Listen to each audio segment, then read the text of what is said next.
Hello, hello, my green skins, and welcome to another Space Geeks, episode 2. And we are going to be having fun with one of the most annoying things in Star Trek history, the Prime Directive. But we have lots of fun to talk about. Prison is hell, by the way, and hopefully this worked. This was a fight to get working. I guess I'm going to go easy because I haven't played this game in a very, very long time. So, in this game, I know is going to be fucking dark because the goddamn, for some reason, I don't know. Can I up the audio? Can I up the video on this and make the gamma better on this? Let's see here. Graphics, brightness.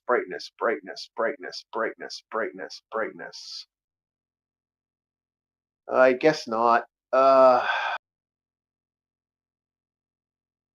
one thing I hate about these games here is a lot of times At least when you escort an I inmate to death row, find you know he's scheduled to get what he deserves. Ernesto, you can really be a jackass. You the know that? You hear what post this one did? I don't processing, want to know. And you know when He beat I... his ex-wife to a bloody pulp. Killed her with OSD, his fists.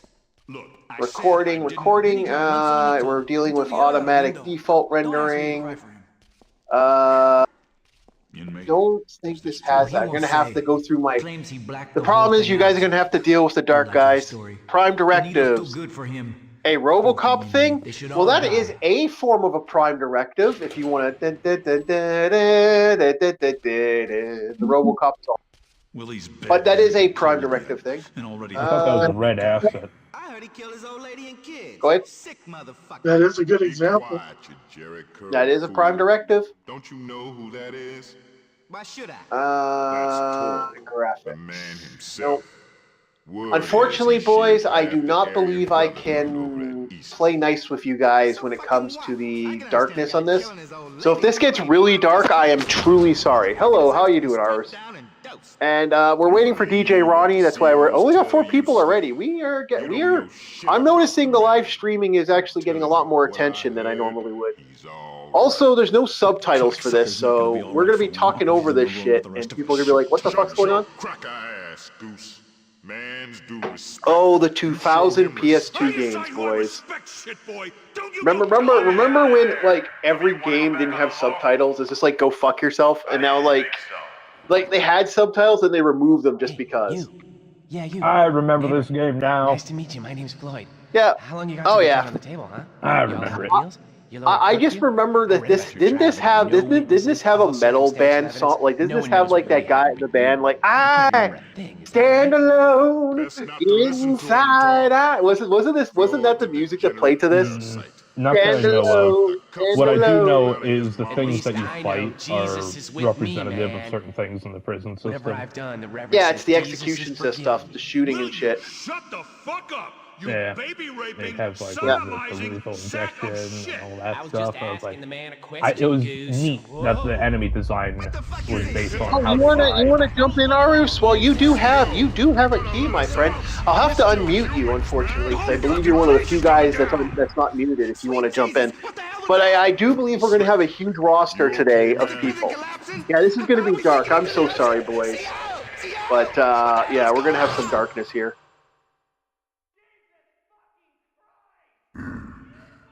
I gotta deal with the dark. Can I fuck with the dark in this, actually? Can we... Brightness. No, I cannot. Son of a bitch. Oh, you guys are going to be dealing with the dark. You know what? I may not... Okay, boys. I have to ask a question. This game is going to be so goddamn dark because I'm playing it on an emulator. Do we bail because I can't make it bright enough? Like I can make it brighter. I can make it brighter for me, but I'm not gonna be able to make it brighter for everybody else. Inmate, back in your cell. Everything's under control. I say, aren't we just a bunch of gremlins in our dark rooms watching a bright monitor right now? Yeah, I know, but I think you guys are gonna like have that issue, and that's why I'm like I remember this game. That this game was dark as fuck. Also, I can't look at the nudie mags that quick. At the nudie store. The slashers. Yeah. See, like, look how dark this is. Like, let's see here. I just want to make sure that this isn't going to go too dark on you guys. Hello! Who just showed up? Hey, Aris. Arus, okay. 1 second, Arus. I need to check and make sure you're not muted before you talk. I do not believe you are. Yes, you are. Okay, good thing I checked. All right, you are live and with the group now. Okay, then DJ is supposed to be showing up shortly, hopefully. So how dark is that? No, I'm gonna. I don't know, Bob. What do you think? Judgment call. Do you think we can? Because this game gets fine. darker than this. Oh, What darker do you than think? this? Yeah. I think it'd be fine for a bit, because don't you move on eventually? Yeah, but like it gets absolutely dark. That's what I'm worried about. I'm worried you guys aren't going to be able to see this. That's my problem. I like this game, and I think it's going to be a fun playthrough for us. But like we're going to get really dark areas, and I'm really nervous about forcing you guys to watch it. The same thing that happened when I was playing Dragon Quarter, because Dragon Quarter. There's like quite a few sections at the beginning that are absolutely black. You can't see shit. Oh, So- Aris, Thank thanks God for I the made it link. to the light. Yeah. Ronnie I'm safe. runs the Monday show You've got to get me out of here. Yeah. Yeah. on Thursday. Okay. Yeah. So now we're gonna finally fight the slashers. I actually don't mind that this game looks good for what it is. Also, you got to ask yourself as a horror fan, just as a horror guy, you know, when you get games like this, oh, we get the flashlight batteries. Oh, good, we do get flashlights. Okay, I was fucking terrified we didn't have we didn't have the flashlight. Do we get a flashlight? Yes, we do. Get away from me! Hold on. Let's get the flashlight going here. No. But that thing's impossible. Remember Some kind of spider talking with swords. pandas hunt Goddamn inmates monsters behind for us, I know they gear. are. You can see Is it anyone at. listening to me? Oh, okay. You got the YouTube channel for Maybe I Captain. just better stay up here where I'm Yeah. Panda was hunting today. I don't know if he went on today, but I know he was hunting today. Yeah, here comes all the. I don't know why. Yeah. So how do you Say turn again? on? Say again, Ars. Sorry. Repeat. He did not stream today, so I thought I'd post the link just in case it streams later. Yeah, I think he's going to be streaming either tonight or tomorrow. I know he's streaming tomorrow after me. And we'll be continuing our Silent Hill. But I was going to do the PS2 horror games, but we started playing Costume Quest, and we didn't stop. That game kind of got real fun. Ain't nothing wrong with fun. Yeah. No, door's locked.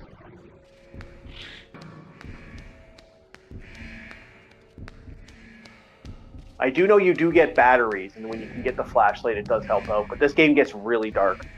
I'm also planning on next week if I can get a little extra money together. I'm going to try to get a copy of The Undying. And then we get to have the fun talking about one of my favorite horror authors, Mr. Clive Barker. Where's the monsters? Come on, monsters! Don't leave me. Yeah, see, there's areas in here that even I'm having a little bit of trouble seeing the dark, because I can turn up the brightness. You guys. T, listen to me. You gotta get out of there. Okay, nothing useful there. This is a good horror game. This is bringing Bob nostalgia points, isn't it, Bob? Yeah. Yeah. You know, this Including was the doctor yeah. individual. That it was so strange. Yeah. This game, although the other games suck. Like, can I be honest? Do we all agree the other games suck for this? Never actually touched the other game. There are 3 of them. Oh yeah, I didn't touch 2 or 3. I only played this one. Yeah. But I do have gaps in my memory, but I remember most of the enemies well enough. yeah. Yeah, the witches who got burned alive here. You got, You have the pimp. I remember the pimp was a very nasty individual. Yeah, this is people who were, I think, stabbed to death. I think. Oh yeah, slashers are those who they weren't stabbed to death, to my understanding, or they could also represent that, but also knife crime in general, the reason why they're in. Oh, okay. I can't remember how to. Yeah, it could be either or. It could either be they got shanked while they had prison time, or they could have done knife crime in their past. Yeah. I think my brother is here. I'll be right back. Hey, no problem. You gotta do. But yeah, no, yeah, and this game, I do remember this game was kind of cool, but I don't know. For me, this really wasn't a good horror game. I like the idea of it, and rumor has it this originally was going to be a movie. Originally first. Yeah, this does. Murdering scumfuck from the road, one of those Yeah, Whenever I played Shadow Man, I was also getting flashbacks to the suffering. Yeah. Granted, outside of the true forms, none of them really got that big. Shit, it's this dark. Yeah, I'm so sorry, chat. Yeah, I'm looking at this. I'm looking at it. I'm like, yeah, no, I'm bailing. Press F. Press F. Yeah, for a flashlight. There is no flashlight. Or I will blow your head off. Comprende? Not yet. Why else would they have flashlight batteries? Yeah, I don't have the flashlight yet. A lot of the lights were destroyed in that earthquake. I'm gonna laugh if you ended up passing it up. See a damn thing. Nope, no flashlight. You don't get the flashlight until a little later. And there is no press F for flashlight. What did I say before? PS2 game. I don't know. You're playing it on an emulator. Yeah, I know, but it's not PS2 game, not computer. Yeah, it's too dark for the. You can still press F. There's no F. In some PlayStation emulator games, F is a bind for some other input. No, it's not. Yeah, we don't. Typically, we don't. Got it's like what, right on D-pad if you're playing something like Fear. Yeah, we don't have it yet, unfortunately. Okay, well, you know what? I could just do this. Options, gamepad. Nope. You still with us, Starfleet? Yep. Yeah. So, first person, inverted pitch, double default, reload, throw, jump. Yeah. Yeah, unfortunately, I don't have it. No flashlight right now. You don't get the flashlight till a little later. That's the point. This game is very dark, and I was worried about that. Hello, everybody! And Bob, is that you? Class hasn't started, so I have some time. Oh, well, welcome. Oh, what's up? Yeah. And we are definitely, unfortunately, guys, I'm morphing again. This game is way too dark. Sorry. I don't feel comfortable running it and you guys not being able to see shit. Go ahead. It is indeed me, Captain. So, next, Shadow Hearts. Bob, guess what? What? What am I guessing for? We're playing the sequel to something. Shadow Heart? Yes, we're playing the sequel to Kage. Remember that RPG you hated? That was slow? They made a sequel! Fucking how? I want to know fucking how. Bob, I'm gonna give you another spoiler. There's more than one! I wouldn't expect this game to be more popular than like the 7 Polish men that played those old RTS games. Hey, fuck you. Heroes of Mighty Magic is awesome. Well, I wasn't talking about Heroes of Might and Magic, I was talking about Warlords Battlecry 3. Oh god, I like that game.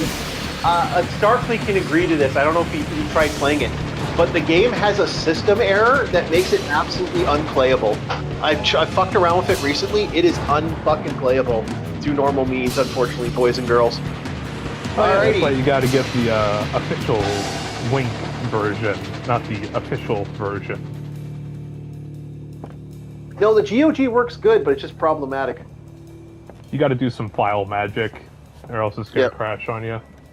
Yep. Now we're waiting. We are waiting for the DJ Ronnie to show up. And while we're waiting, I'm thinking making a cup of coffee would be nice right now. Well, the coffee I'm drinking is really good. So, what's this about the Prime Directive? Well, we want to wait for DJ to get here. I don't want to just start talking about it and just have DJ jump in, because I know he wanted to talk about this. Quite a special train in the middle of the night to escort this girl to Japan. Yeah, quickly. She looks pretty ordinary to me. Hell if I know. There's no. So we're gonna have some fun talking about the fantasy games when we have a chance. Next time I see you know who, I'll ask her, okay?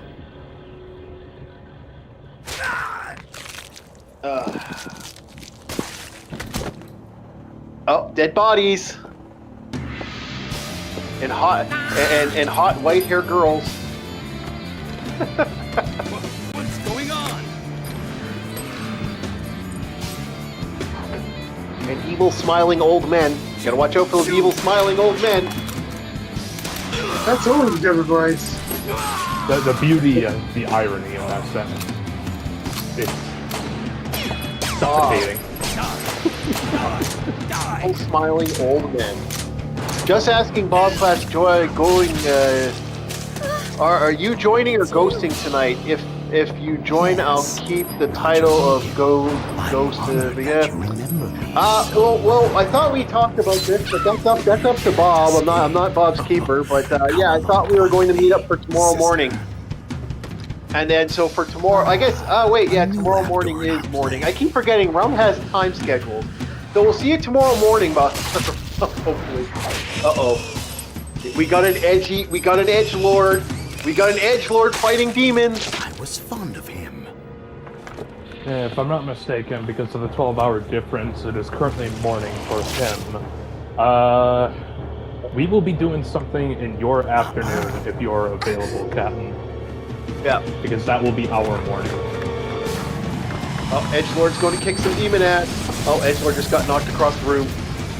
So, your upcoming afternoon. And if I'm not mistaken, it will be at 4? Yeah. Don't forget to check us out at 4 in the afternoon, or 4 in the morning. Wait, what? 4 in the morning? What? Wait. This ain't mathin'. 10 in the morning. 10. There we go. 9 to 10 in the morning, Eastern Standard Time. Alright, so I'm playing the edgelord, Bob. We're playing the edgelord, Bob. Hey, it's a good thing I'm over by my coffee maker, not looking at anything right now, or else I'd probably be peeling my eyes out with a dirty spoon. No, Bob, you're missing it. You're missing the awesome. You're missing the awesome. We're getting I don't think I am. Bob, that's happening. It's the best thing in this game. Yeah, I bet it is. No, you gotta love this. It's old JRPG with a reticle wheel. And the music's badass. I remember the music being really good. A reticle wheel? What the hell is a reticle wheel? What the fuck's a reticle wheel? Yeah, listen to this music, by the way. No. Oh, this is JRPG awesome. Yeah, you're gonna see it. Action wheel go, baby! Boom! Oh, I missed. Oh shit. No more extra power out of that combat move. Yeah, you actually have to activate the reticle wheel. And your moves get better by activating the reticle wheel. Are you sure you're not confusing God Hand and the roulette wheel? Yes, this is very similar to the roulette wheel. Okay, calling it a reticle wheel. I'm like, last I checked, the reticle is usually a form of a crosshair. All right, we got our power punches and kicks. We're going into moves, man. Also, We get the fusion archetype. This guy's so badass, he'll fuse with everything. He is the rude hero, bitches. He's the rude hero! If you guys want more rude hero, I will play this game in its entirety. Give us those likes, baby. Give us those subs. I will play the rude hero. We want more rude hero. Let's say it. We want more rude hero. And you get to see the dogs that ate people and now have human hands growing out of their bodies. This game is on shit. This game is on fucking crack, by the way. This game is a crack game. Like, your badass is so badass, he badasses.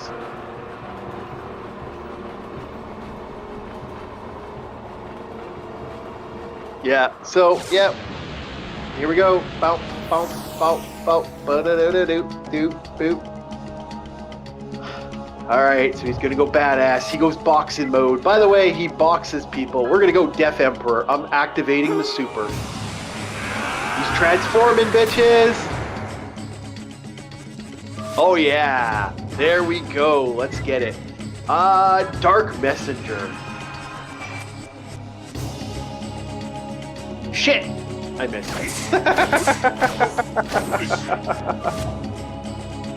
Honestly, this has the same equivalent of an old man playing with a rock and being so hype about it. I see nothing here. Oh yeah. I just came back and... Wow, your timing sucks. Oh yeah, it sucks. Oh no, I'm awful at timing games. I am the lord of suck when it comes to timing games. I am so bad. Yeah. Oh, he's healing.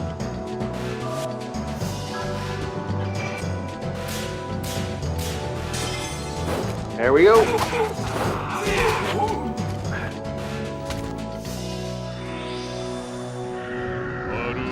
Oh, he's using his revelation powers. Yes, this is a PS2 game, by the way. And I've been defeated. But I think I'm supposed to lose that fight.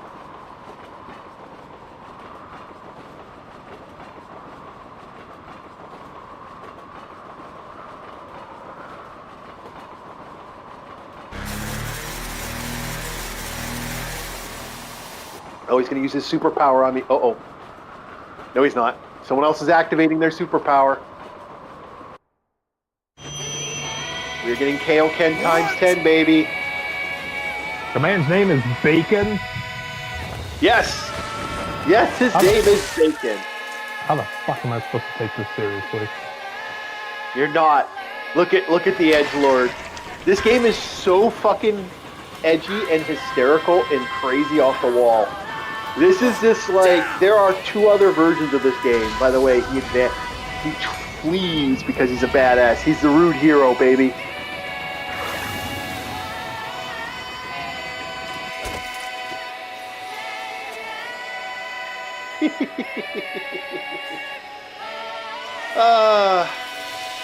I bought this game because there was a poster. And I saw the poster, and this is the reason I bought this game. This game is nostalgia, guys. This game's 100% nostalgia, and I absolutely fucking hate this game because I suck at it so fucking bad.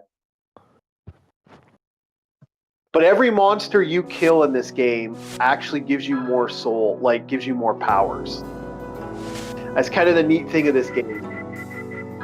So if you guys want me to continue playing Shadow Hearts, because the hearts need shadow, I will play this game. Although I suck at timing. Timing for me sucks. Alright, now another game, Bob. We're gonna morph again. And we got 3 people watching. Like I said, we were waiting for DJ. We were waiting for Arus. We'll see if DJ can show it. But we're gonna have... Was it Ustvin? Ustvin? Yeah. Hey, Garf. And I'm going to save it for later, and we're going to go to another game. Boop. I'm going to quickly check the chat, see if the chat's not cycling up. But let's get to the Prime Directive after this next change, because this is one we're going to be staying at for a while. Ocaron, the Shadow King. Because, horror games don't have to be scary. We can have those dark games. Yeah, like The Suffering. It's not really a horror game. That's more of a edgelord But game. you did say dark. You know what it reminds me of? You know what it He reminds said dark. me of? You know what it reminds me of, guys? You know what The Suffering reminds me of? That song. I stand alone inside. I stand alone, stand alone. Man, I remember that game. It was so bloody dark now, and there was all this Please stop. crap that Promise? wasn't there. No, stop. Cease. Squirt bottle. Promise me you will never sing ever again. No, that's part of the channel. Get me up to 500 subscribers, and I will never sing again. The Celine Dion songs, if you really want some really cringy. Oh, okay. That's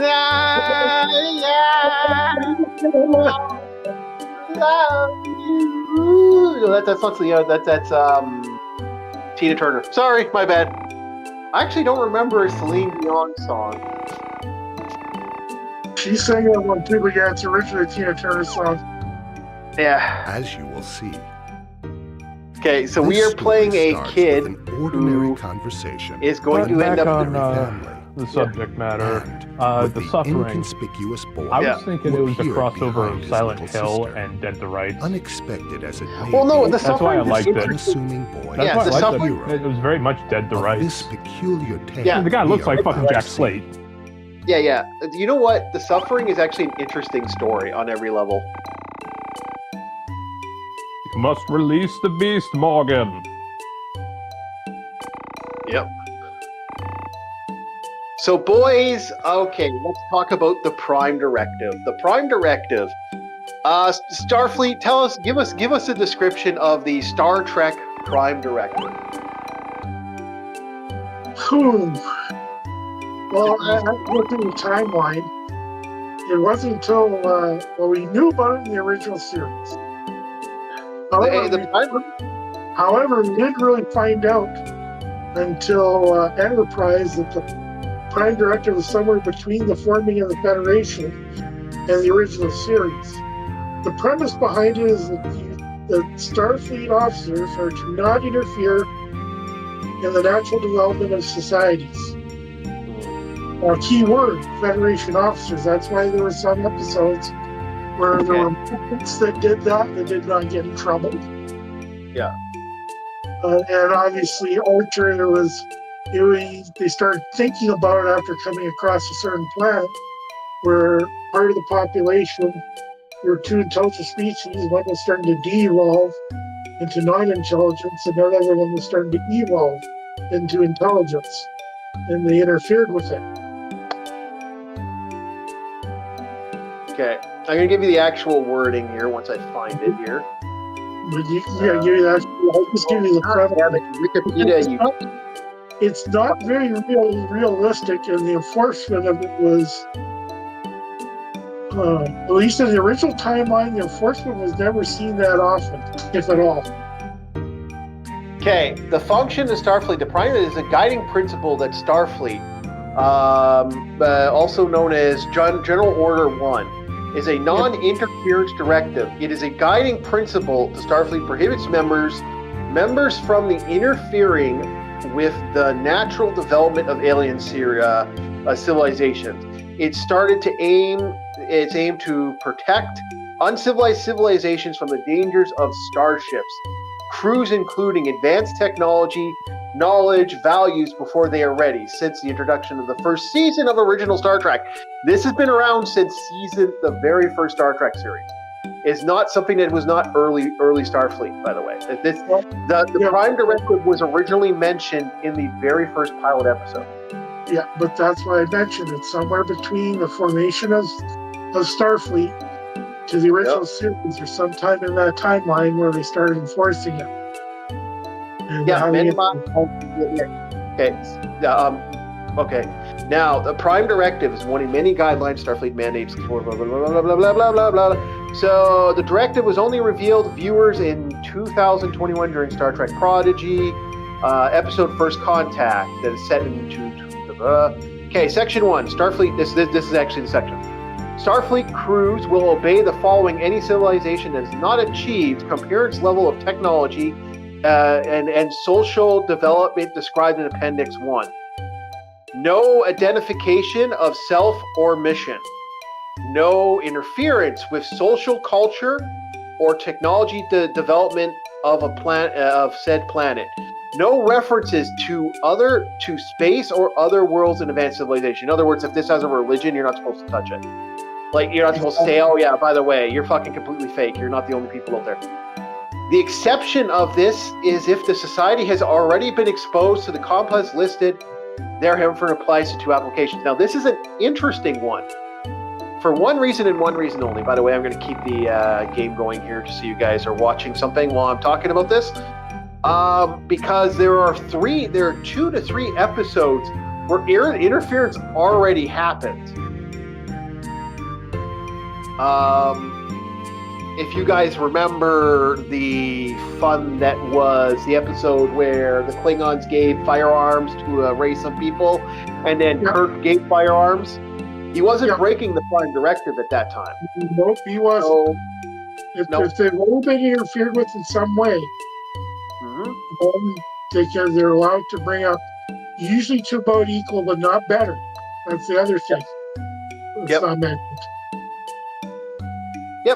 Yeah, and that was the funny thing about that. The expedition to this society has already been exposed, applied to 2 applications. So basically, by the 2 of those, you're not supposed to. Now, Section 2, if said species has achieved the comprehensive level of technology and or societal development described in Appendix 1, or has been exposed to concepts listed in Section 1, no following conclusion is to engage in society with said society or species without first gathering extensive information on specific traditions, laws, and culture of the following species. Starfleet crews will obey the following.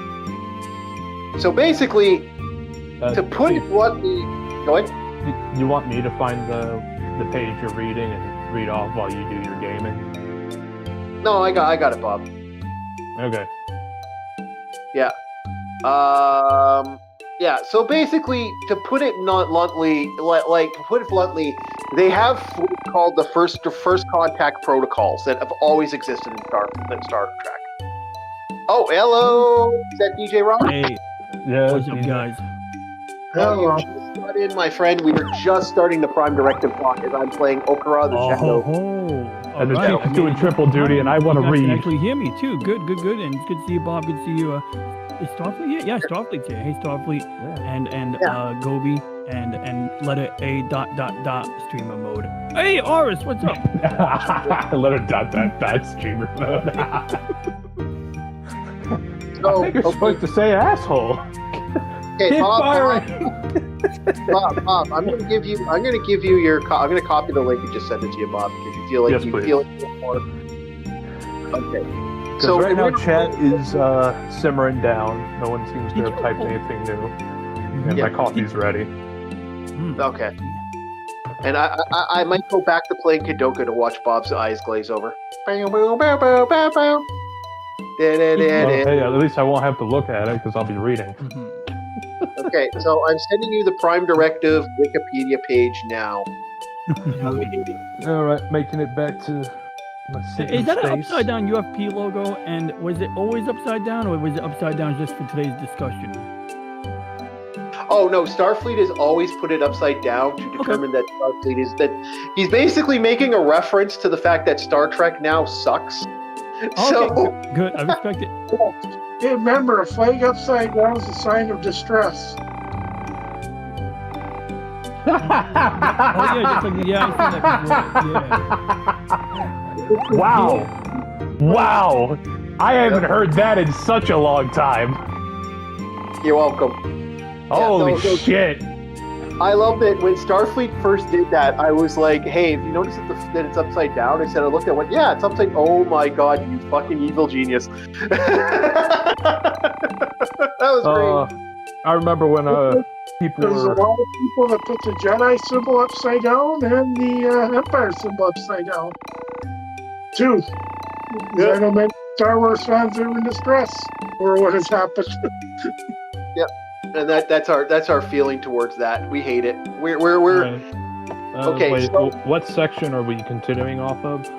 we are just after the main section of this. Section 1. Okay, so then section Yeah, we're just 2. past section 1. We are at section 2. Yeah, we have just finished section 2. Okay.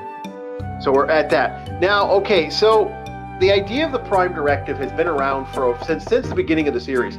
The first episode, really, I remember being an episode that I remember the Prime Directive. Is, if anyone remembers, the Prime Directive kind of had, there was an episode where a Starfleet captain wanted revenge because they basically threatened, like, they either threatened or they did something to someone he cared about. So he went on a rampage. He basically, when he realized these people were doing stupid shit, he threatened and actually got pissed off because they killed someone he gave a shit about. So he basically took the side and became like a warlord, and basically used a phaser and wiped out an entire army. I can't remember the name of that episode. Do either you guys remember that episode? Well, did it involve Klingons? No, it wasn't Klingons. This was.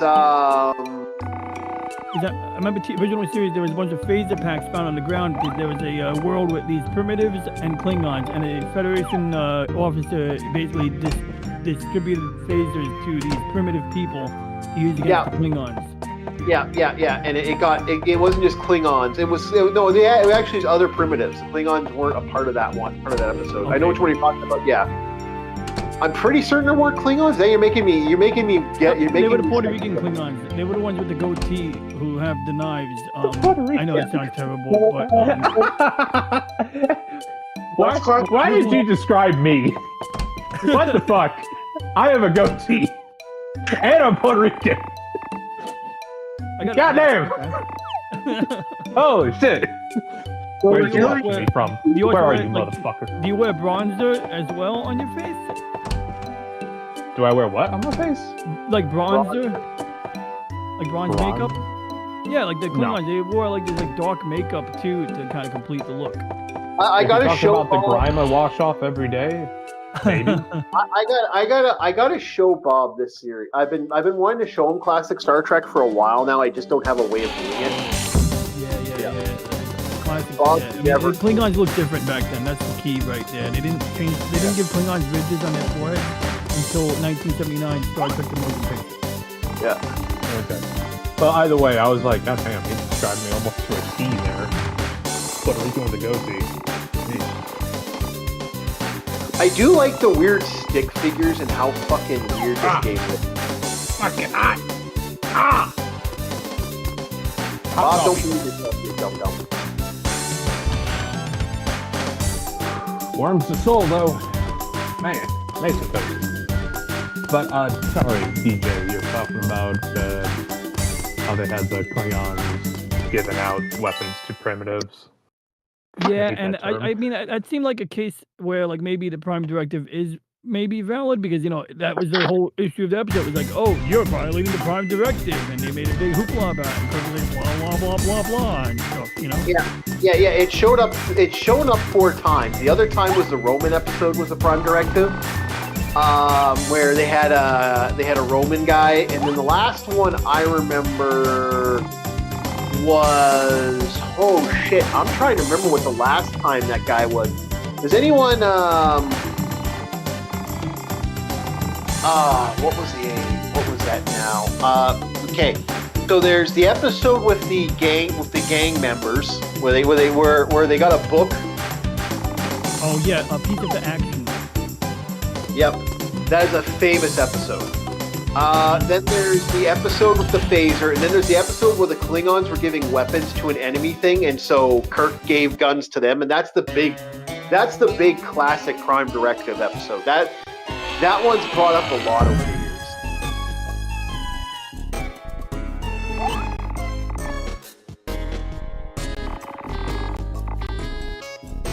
My favorite one involving the Prime Directive is actually the one from Next Generation, the movie, where Data actually accidentally gets revealed, and we found out in the end, or not in the end, but later on, that they've chosen a primitive life, and we're actually an advanced culture.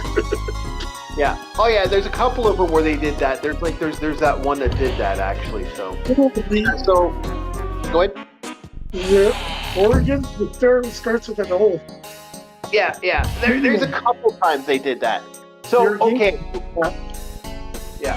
The Piece of the Action is one of everyone's favorites. That one's so popular. The Piece of an Action.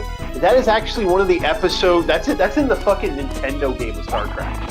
For those that don't. Yep. 25th anniversary game. Well, it plays they left something behind. Yep. From the original episode. There's signs that they actually did that too. But that was like the thing that broke the Prime Directive, even though it wasn't.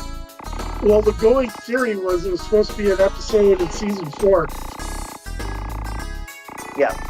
And then there's the Temporal Directive, which is an offset of the Prime Directive. And then there's the Omega Directive, which only shows up in that only shows up in Voyager. Yeah, I like how everyone in this game is a weird stick figure character. And Stellaris makes absolute fun of it. Yep. You can make an Omega reactor on the whole planet from a certain event. Yeah. And the next night. So we have fun with the Prime Directive here. Now, Bob, do you have anything else you want to add did you have anything you want to add on what we were reading, or you want? I'm looking through it and I'm like, wait, that's it? Yeah. This is very, how you say, vague. And simplistic. This is very vague for a, what I would consider to be an article of whatever Star Trek's UCMJ would be. It's surprisingly vague. Like, why is it so vague? Yeah, and we're going to talk about all the... Normally, it would be, like, hammered down at some point. It's like, yeah, they mark off, it's like, what is it? Starfleet crew will obey the following if engaged with diplomatic relations of said culture, stay within the confines, no interference with the social development of said planet. Okay. It's like, okay, those points are hammered down, and they also have other ones in Section 1. But other than that, they're playing real loosey-goosey over here. Yeah, it is actually kind of goosey. But it's meant to be goosey so that they can kind of... See, the Prime Directive is fascinating for one reason only. It's purposely designed that they can fuck with the rules of the Prime Directive without getting in trouble. That's the general game plan of the Prime Directive. Honestly, it feels like an American wrote this. Yeah, it wasn't American. It was actually, of course it was. Yeah, because what is the old adage?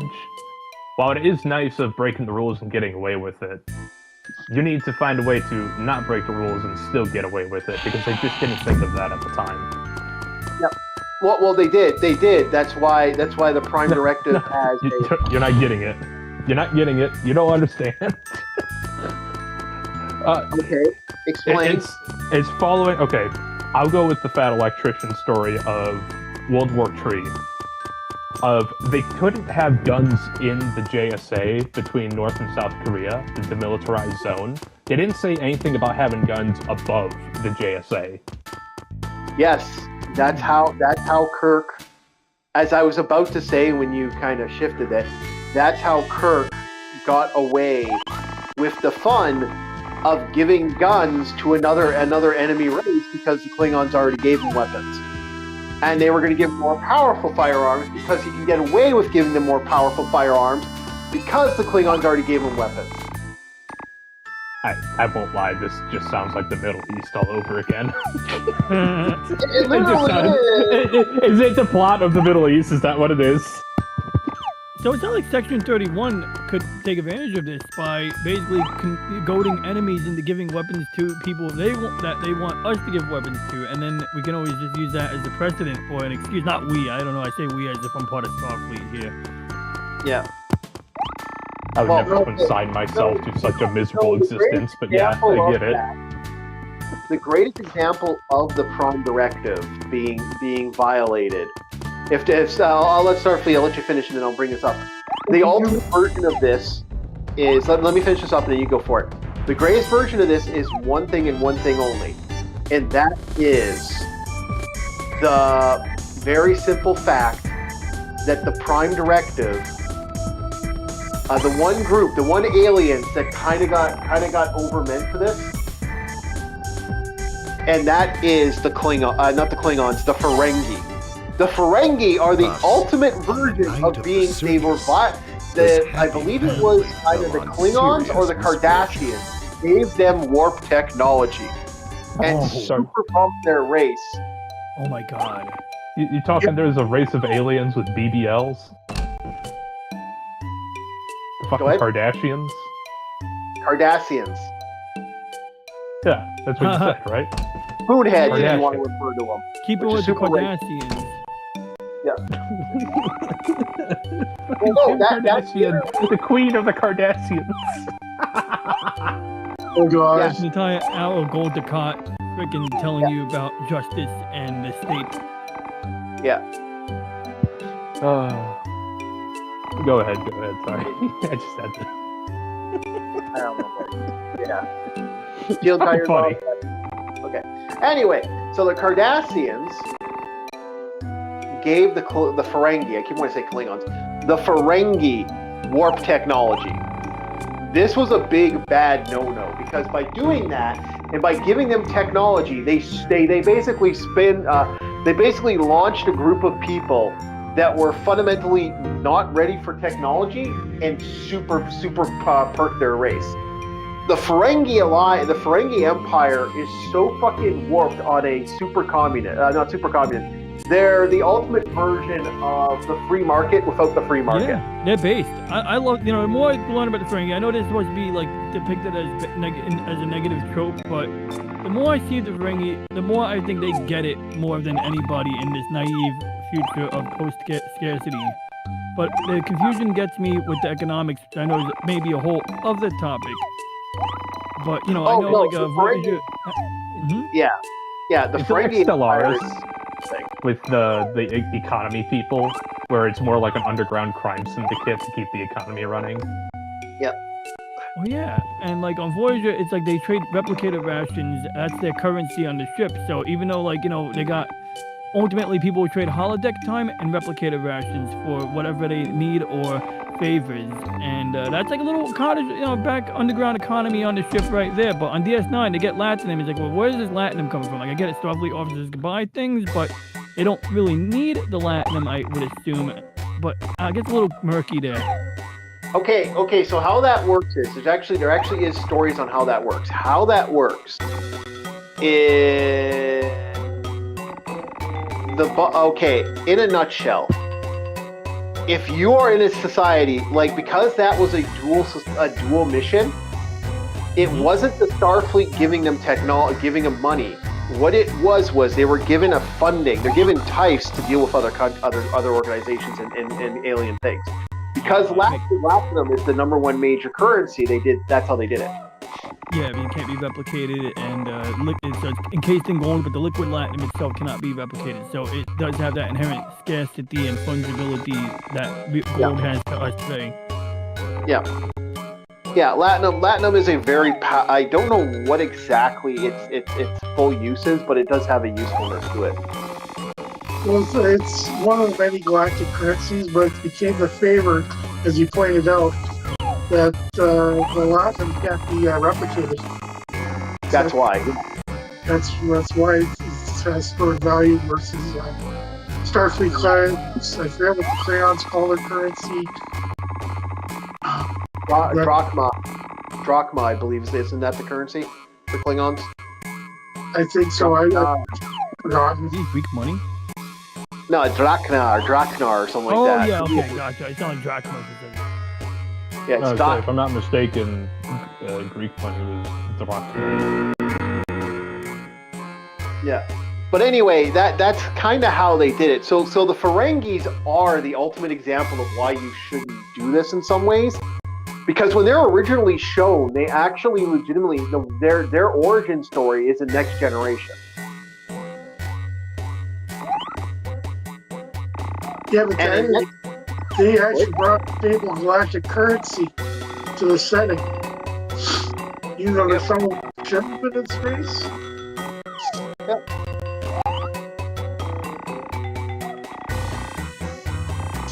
Yeah, but they legitimately, they added a lot of currency. This is the reason I figured we'd talk about this. Yeah. Yeah, because like this game is kind of this game takes forever to get into because it's a JRPG. But yeah, that's the thing with their current like they're the ultimate example of that they are people that shouldn't have gotten involved in their society. Sorry if we make money. It's more like your problem, if you ask me.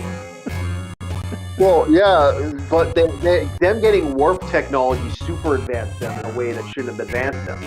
Like they are actually that example of, you know, because they became a huge problem. Like for a while, the Ferengi were not a unified organization originally. They were basically meant to be stupid, evil versions of like the Klingons, where they like goblins or something. Earth's around the 1850s, but with 18th century attitude of trade, and then put them in space. Yeah. Yeah. We're talking like Portuguese with Japan when they were trading firearms. Yeah, something along those lines. Okay. Yeah. Yeah, they were. Yeah, they would give people, and like I said, it's not uncommon for our, like, there are places in our world that even have a prime directive in theory, that attitude. But,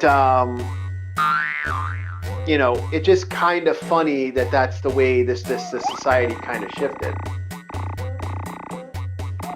I do find it amusing that that's the game plan of the prime directive, is like they're that Fallout. I think they're the only Fallout that kind of exist. Suddenly,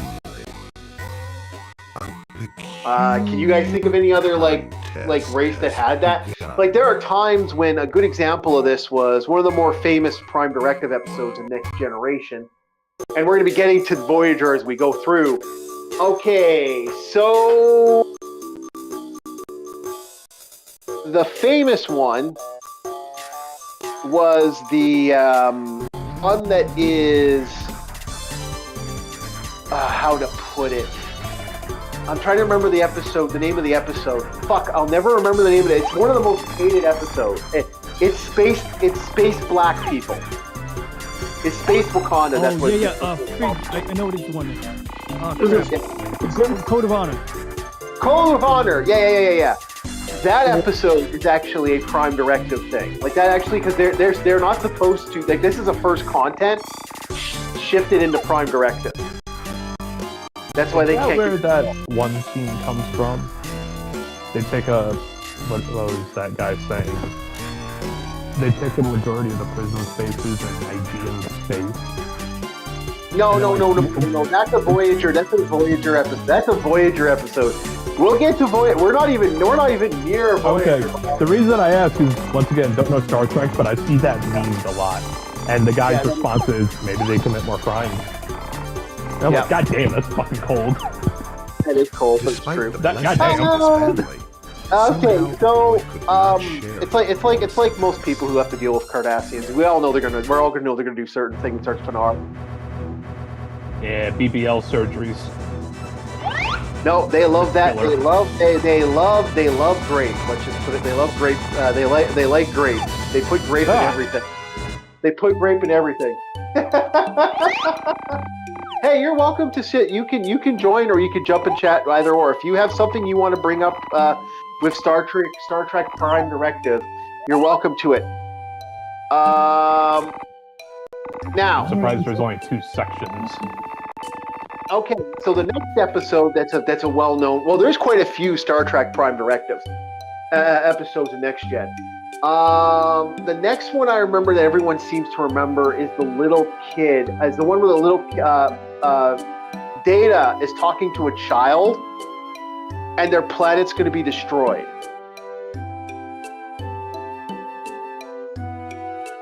Does anyone remember this episode? And they literally, that is an entire episode dedicated to, in a nutshell, break the Prime Directive without breaking the Prime Directive. Yeah, because wouldn't planetary destruction interfere with evolution more than helping them? Yeah, no, they would, and that's the problem, because basically there's in Star Trek they have the moral conundrum. Do we allow this world? Do we allow this small population to be destroyed?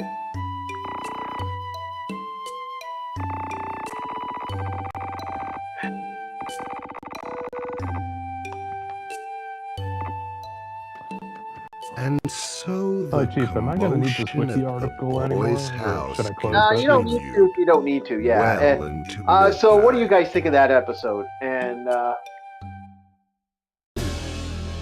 DJ, do you have something to say about that? Do you even remember that episode or no?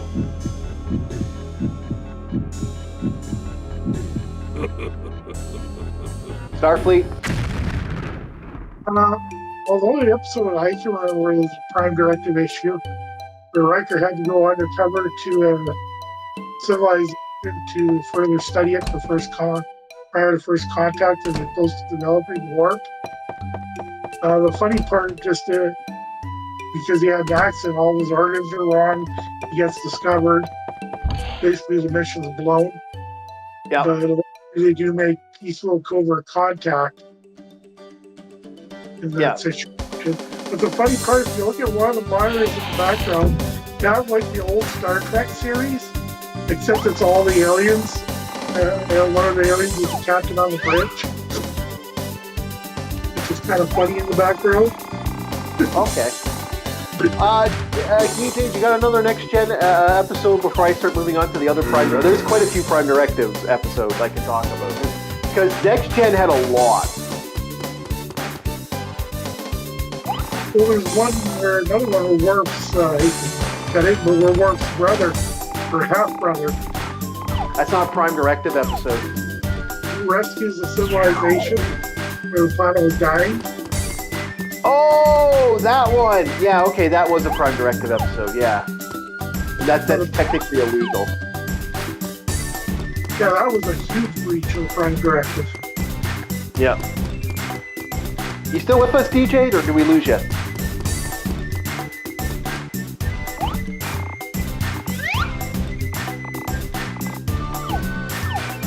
Hello, DJ. Are you still with us? Hear us? DJ? I don't think I can in the chat. He's in chat, but can you hear us? He may have walked away to go grab something. Yeah, maybe we'll step away. Okay, well, I'm going to move on to the next one then, if DJ's busy doing something else or something happened. So yeah, so this is the game this one's a horror game, but it's a bit like you basically play the possessed child. You're possessed by the evil king by the king of evil, and your goal in the game is to make yourself more powerful so that he can conquer the world. And now this little boy is trapped in the eternal battle to defeat the evil. You're basically cursed. And your whole goal is to save your sister. Now your sister unfortunately has her shadow turned purple.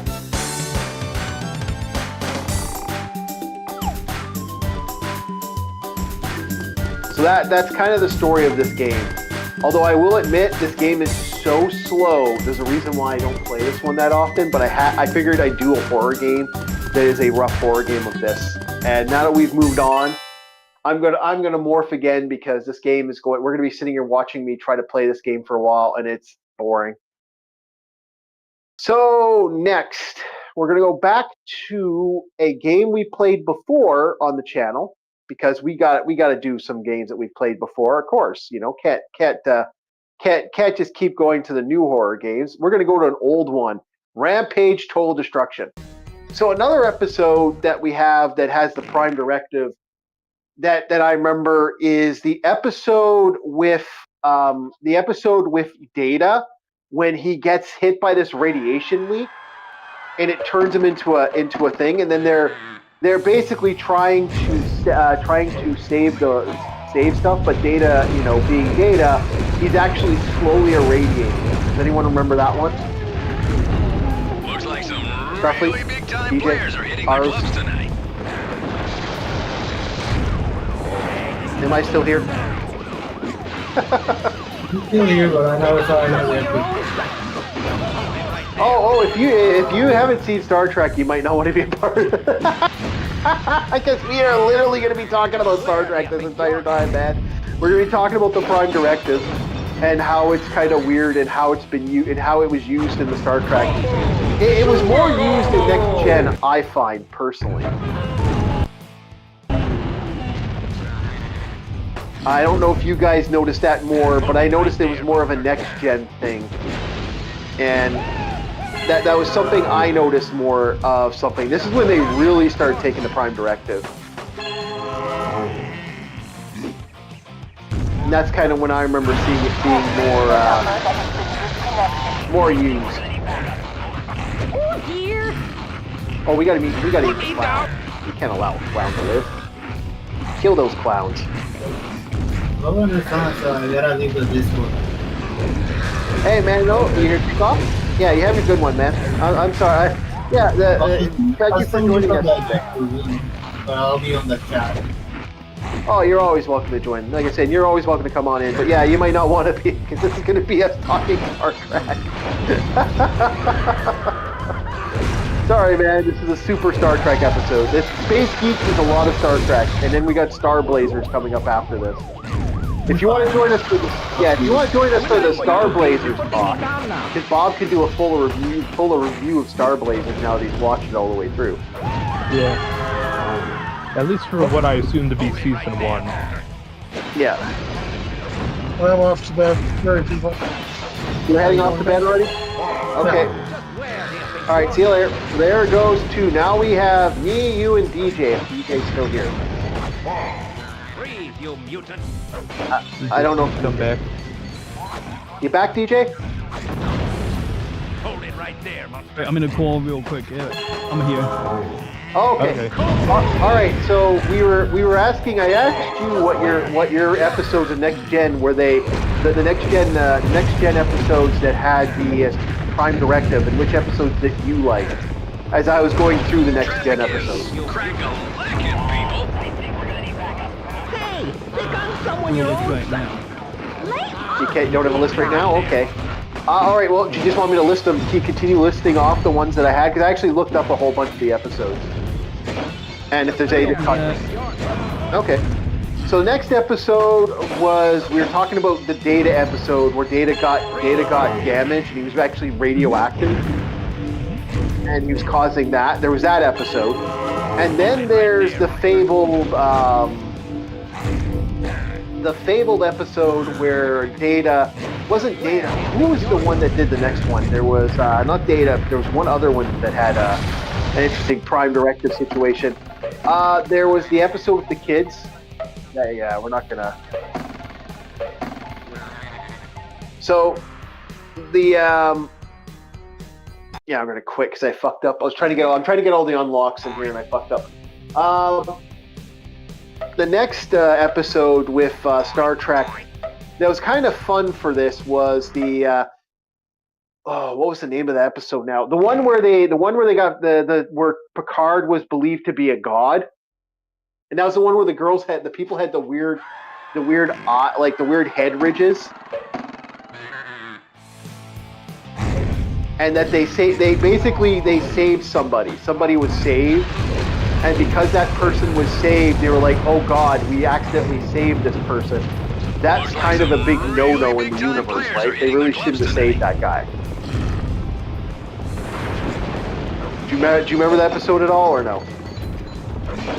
That one's like, give me 1 second. I gotta check. I got another call. Hey, no problem. Hey, no problem. What you gonna do? Okay. Yeah, no problem. Okay, cool. Thank you. Hey, no problem.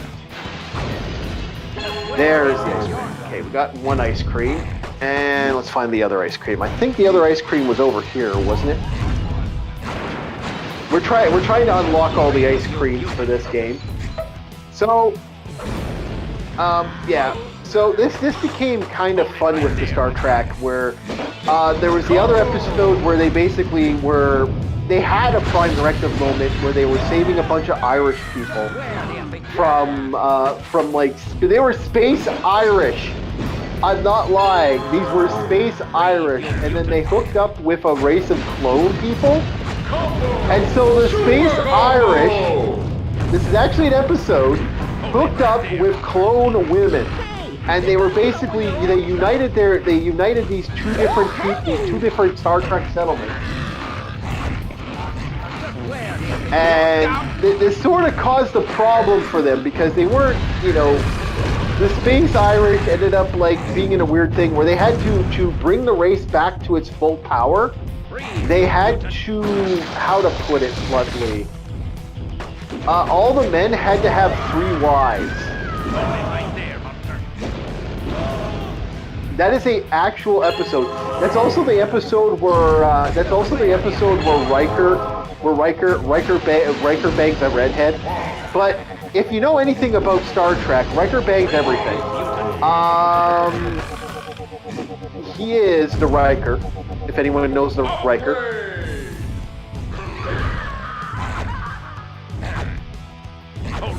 I guess Bob doesn't know what a Riker is. Riker was... No, I don't. I really don't. Fable. Horn Master of the Next Generation. This guy fucked everything. His dick got him in more trouble than anything else in the Star Trek universe. That's not a joke. He got a lot of trouble for his dick.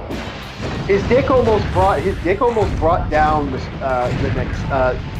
Enterprise. He met a girl on Ryza, and she gave him like this super drug, and the super drug was designed to be used to take control of the Starfleet by secretly getting them. They were basically going to steal. They were going to steal the Enterprise, this race of people.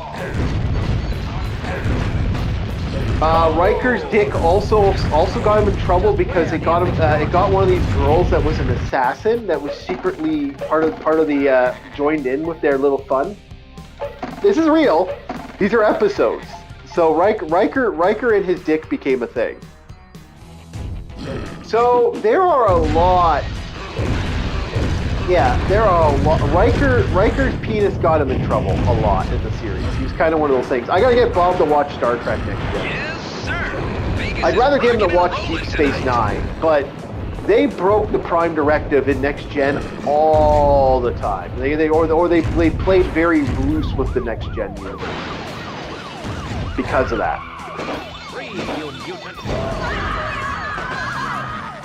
And I thought that'd be kind of funny, but yeah, it looks like out of everybody there, Riker was kind of notorious for breaking the rules when it came to setting stuff up with kind of like having sex with everything.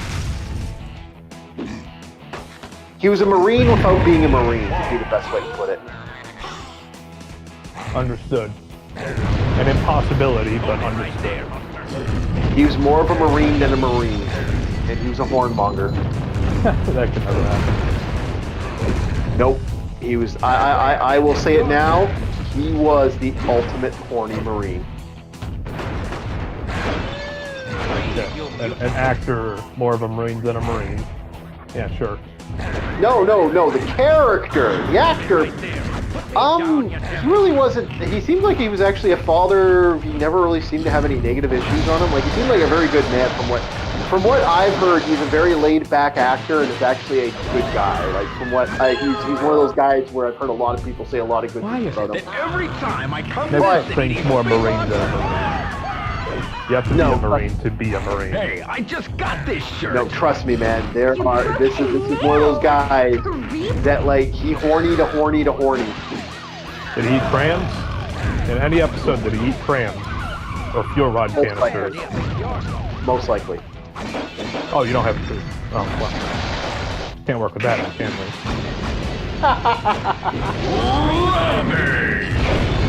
Objection, Your Honor. Never failed to have evidence. Failed to have evidence of him eating crayons.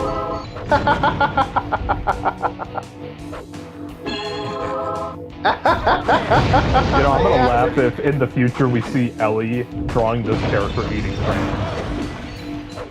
I could ask. You want your proof, Your Honor? You want your proof, Your Honor? Here's your proof. Perjury.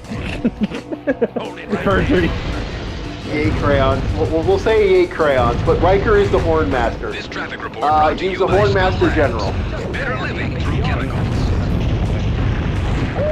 Yeah, I'm cool with that one.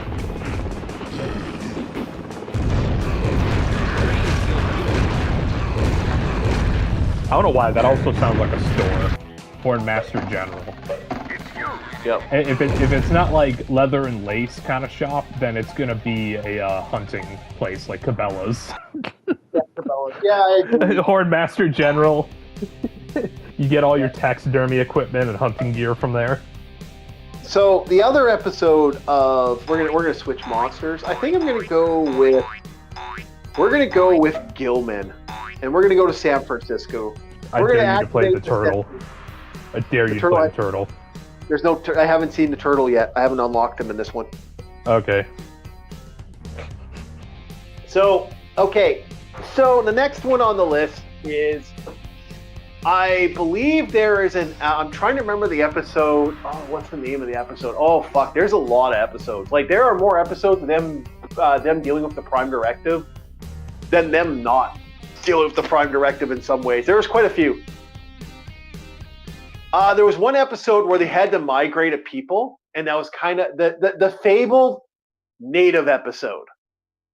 So, Star Trek, during a war thing between the first. This is the first real incarnation of the Ferengi, or not the Ferengi, the Cardassian. This is the first episode I remember the Cardassians being a thing. And in that episode, they had a fabled character. They basically had these, a bunch of natives left Earth and created their own planet. This is a real thing that happened. So they in the Star Trek universe. So their world is being, their world has now been removed. They're forced to leave their world because their world has now been given up to the Cardassians. And because their world was given up to the Cardassians want these people gone. So they have a choice. You can either stay in this area, stay in this land, or we have to kick your ass out, and we'll settle you in another area. And so these people are like, well, we don't want to go. We're not going to leave. This is our world. We built it. We made it up. So yes, this is an episode where space, like I'm not joking when I say this, space natives are being relocated in their to another planet. Interplanetary natives. Yes. You heard me, my friend. I am not joking when I say this. This is one of those episodes that is very famous. It's also famous because he got rid of Instead of the Trail of Tears, it's the Warp of Tears. It's the Warp of Tears, yeah. This is also the episode where they got rid of Will Wheaton's, Wesley Crusher, which is one of the most hated characters was at one time the most hated character in Star Trek Next Gen. You know, it was them trying to make a kid character in Star Trek, and he was rather hated. Oh, similar to that orc game I played, but it was Anakin. No. I heard that kid went through so much shit, and he was just a kid doing a role. And people fucking hated him for some reason. When the kid's just an actor, he's doing what he's told to. Yeah, but he played Annie. Fuck off, he didn't have a choice. Plus, that's decent money. Yeah, I know. Star Wars. I feel sorry for him, but I do understand why people hated it. That's an honest truth. I do understand. Hate the director. I do understand like people hate the character, but like that's not his fault. Yeah, it's not the kid's fault. It's the director's fault at that point for the execution. Yeah, yeah. Fuck George Lucas. He's a piece of shit.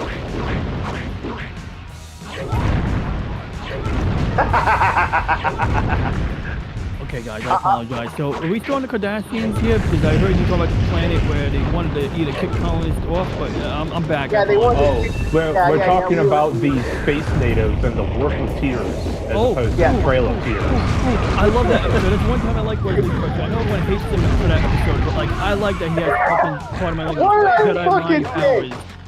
He has a measure of Jedi mind powers. Hold on a sec. Traveler is like use the Force. One sec, my friend. One second, DJ. Okay, hold on. What did I fucking say? I don't know what you said. What did you say? I don't remember. I said how many people absolutely hate Wesley Crusher? And the first thing DJ you said, my friend, that's awesome. Okay, go ahead, man. Go for it. You say loves Wesley? No, just that one time I liked Wesley because he had Jedi mind powers. He hung out the Traveler, and Traveler takes him under his wing. Like, Traveler is this guy who can manipulate warp fields with his mind or some insane crap. And he's watching Wesley and he's like, oh, Wesley is such a mathematician. And he pulls the Mr. Rogers on him. No, he doesn't do that. But Mr. Rogers is a good guy. Sketchy guy. But jokes aside, when they're on the planet with the Native Americans and the Cardassians, the Native Americans are not having it. They're like, we're not moving, man. We're like, you guys, we moved west and then went on reservations. We finally got a whole freaking planet. Now you're telling us that another treaty wants us to move and Starfleet, no, we're the benevolent Starfleet. Like, no, F you, we Indians, the Tigers, moving shit. And then they get into this, like, phaser brawl, and Wesley uses Jedi mind powers to freeze time. Yeah. I haven't seen that much shit. That's the only thing I liked about Wesley. That's the only thing I liked about it. Honestly, I was pretty neutral about Wesley. So I only started watching PNG when I was like 7, 6, 5. So I just saw him as like, Doogie Howser. Yeah, he's one of those characters you absolutely hated on the franchise. But I had to bring up the fact that he was like such a hated actor for and in a lot of ways I don't think he deserved the hate that he got. Like he's one of those guys I kind of feel got shit on for like yeah, the actor was not a horrible actor, but man, his parents and Bella Presley took something, a lot of the money he earned being a child actor, like totally kind of screwed him. He had to sue. Yep, he had to sue. It was brutal suing. So okay, so I wanted to bring up because you were gone for some of the Ferengi stuff. How do you feel about the Ferengi as the ultimate example of the why you shouldn't fuck with the Prime Directive?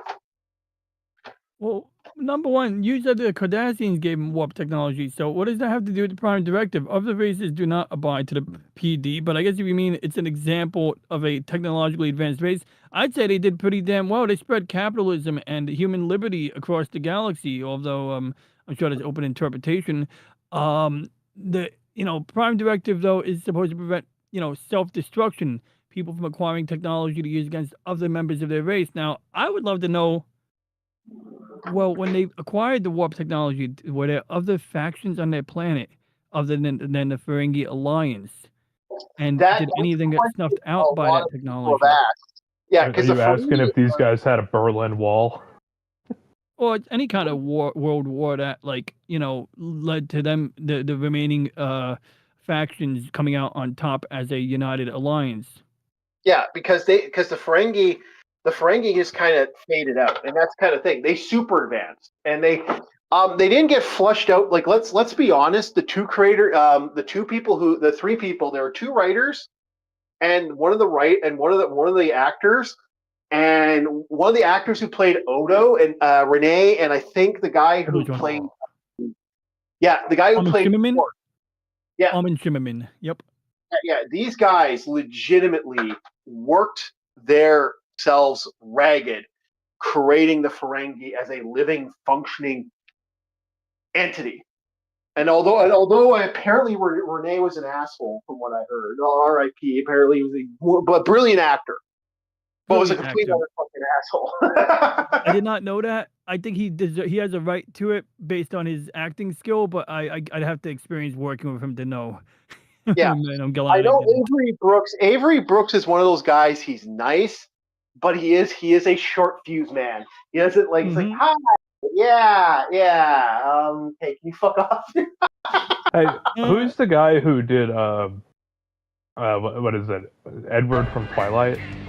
Like, isn't he a decent guy?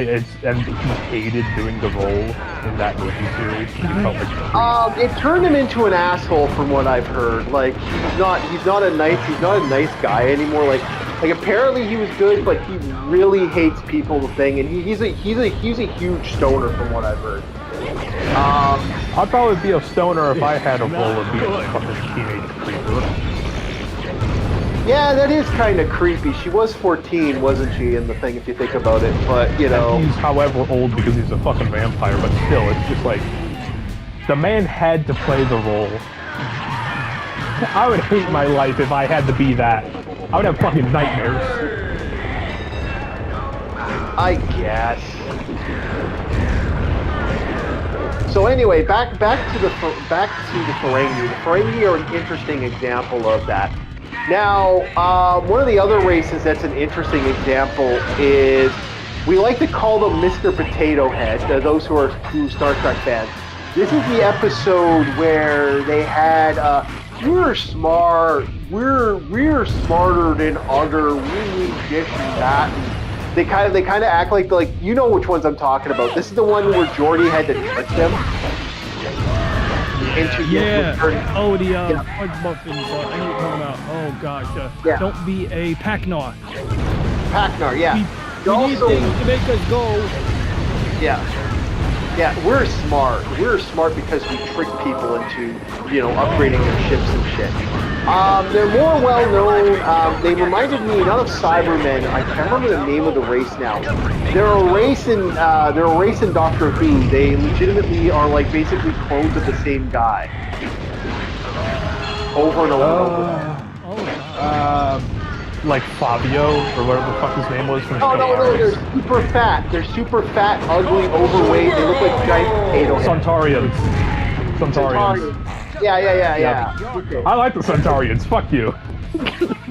Bob, did you watch classic Doctor Who? Do I actually have to do a classic Doctor Who? They must face their enemy. Fucking genius, isn't it? Bob, did you actually watch classic Doctor Who? Are we going to have a classic Doctor Who episode? I've only seen like one episode. Oh, okay. I've seen other series like the 2009 Doctor Who. Oh, okay, never mind. But I remember the Centaurians very well. Yep. Because, like you said, Mr. Potato Head, where the two British guards are like, he looks like a potato, doesn't he? Yeah, God, he does. That's my interpretation of British people. I think it's pretty spot on. Yeah. So they're also a known problem. Now we're finally getting into Deep Space Nine, because I think now this is where it gets fun. How often do they break the Prime Directive in this? And just never even glanced. And he also technically breaks the religious. He breaks another directive. Avery Brooks should not call himself a god. Avery, also known as the motherfucking Cisco. Jake, was it Jake Cisco? I can't remember Cisco's name. Captain Cisco. I only know him as the motherfucking Cisco.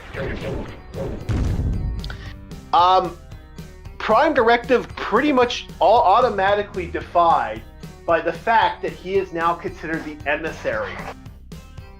So for those that don't know about Deep Space Nine, also considered one of the best Star Trek episodes of all time because some of the acting in it is so fucking good. And Avery Brooks, Captain Sisko. I'm gonna be having to eat skaters here, guys. So you hear me just go, I gotta get the skaters. That's hard. So this guy, in a nutshell, they find out that he's the emissary to the Prophets. The Prophets are space aliens that are the gods to the Bajoran people.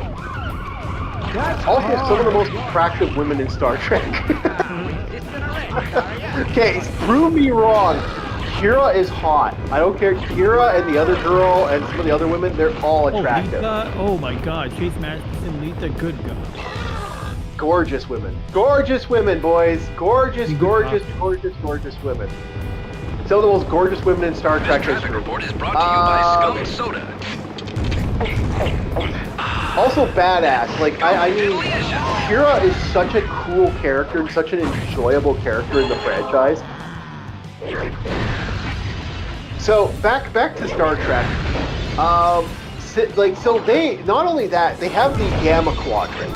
Now the Gamma Quadrant, holy shit, did they break the front directive so many times? Maybe there's a loophole where it applies, maybe it doesn't apply in the Gamma Quadrant because ... or maybe there's a strategic override. And I'm not sure I mentioned it. No, they just break the front. Good example is there was a bunch of aliens that got like a space disease. And there's an entire episode, you know what I'm talking about. Like, you shouldn't even be involved in that, even though they were activating this distress call. That species legitimately should not have been. They're pretty warped, but they were contacted by warped civilizations. That doesn't change anything, does it? No, it doesn't. No, it still doesn't, because technically it's a that planet shouldn't have been affected. Now, keep in mind, he also technically breaks. That could, in theory, what if he didn't figure it out and then he got infected? He could have brought a new strain of super virus right onto Starfleet's door that they couldn't fucking fix. In other words, they would have. What's your problem? Yeah, they could have fucking. Yo, what's your problem, boo? There's a big fucking problem, man. It's also the first incarnation of an alien species basically nuking another alien species. Unleashed another bloody monster. Like really, that's the first thing that the changeling. But like, you really think about it, what is the changelings fundamentally known as at that point? They fucking basically kill an entire species of people, which again doesn't really do much because the changelings are already assholes. They've been assholes since the franchise. Like they were, but that was the incorporation of the founders. The founders did that. I would like for you to please be putting me down. So that's a huge issue. Yeah. So yeah, no, we have a big problem with this because that is a big episode. The other episode, although technically this isn't breaking the prime, well, it is kind of not, is the episode where they end up on a planet. They get stranded on a planet, and this planet is like a death planet, and then anybody who dies, they become like trapped on the planet permanently. They become immortal. You know which one? That was a great one. Yeah, and force field, not a force field. The atmosphere is ionized in such a way that it would be very destructive to the ship entering the atmosphere, and then it wouldn't be able to breathe in theory because once you're in there, you can't communicate out. And of course, there's a plot twist. Yeah, and then there's the other episode with the nanovirus, where that's where they get rid of Kyle Paka, which was funny because apparently Kyle Paka at the time was supposed to have a more important role, and they sort of just threw her out of the radio the second, they threw her out with the baby with the bathwater on that one. And I don't know if that was I've heard stories it was either her or one other person was apparently supposed to be there to E5. Okay, so we got 5 bikers. Here, bikers. Where are my bikers? I run for bikers to... Tastes like jerky. Brought to you by Scamaroni, the San Francisco treat. Yeah, San Francisco is the best way to level up your monsters. Because I've almost maxed out Mr. Gilman. Yeah, so, yeah, no, that's a good one. Can you think of any other Prime Directive episodes that you can think of as a whole are on that list? Well, you say it is a my list, okay, my moderate complete list. So, here's one, okay. TMZ, who watches the watch? That's not Yeah, there was that. She's hot. She's hot. Oh, yeah. Okay, so that's an interesting angle there. So prior to contact, Starfleet tends. Oh, this is the one with the Vulcans, I think. Okay, so. Yeah. We already kind of talked about that one. Okay. And did you talk about any of the episodes where they send cultural research teams to a planet to spy? Yeah. We addressed those. Yeah, we actually you kind of missed. Yeah. My bad. Oh no problem. We got Enterprise era predating that. Not touching Strange New Worlds, got the GTFO.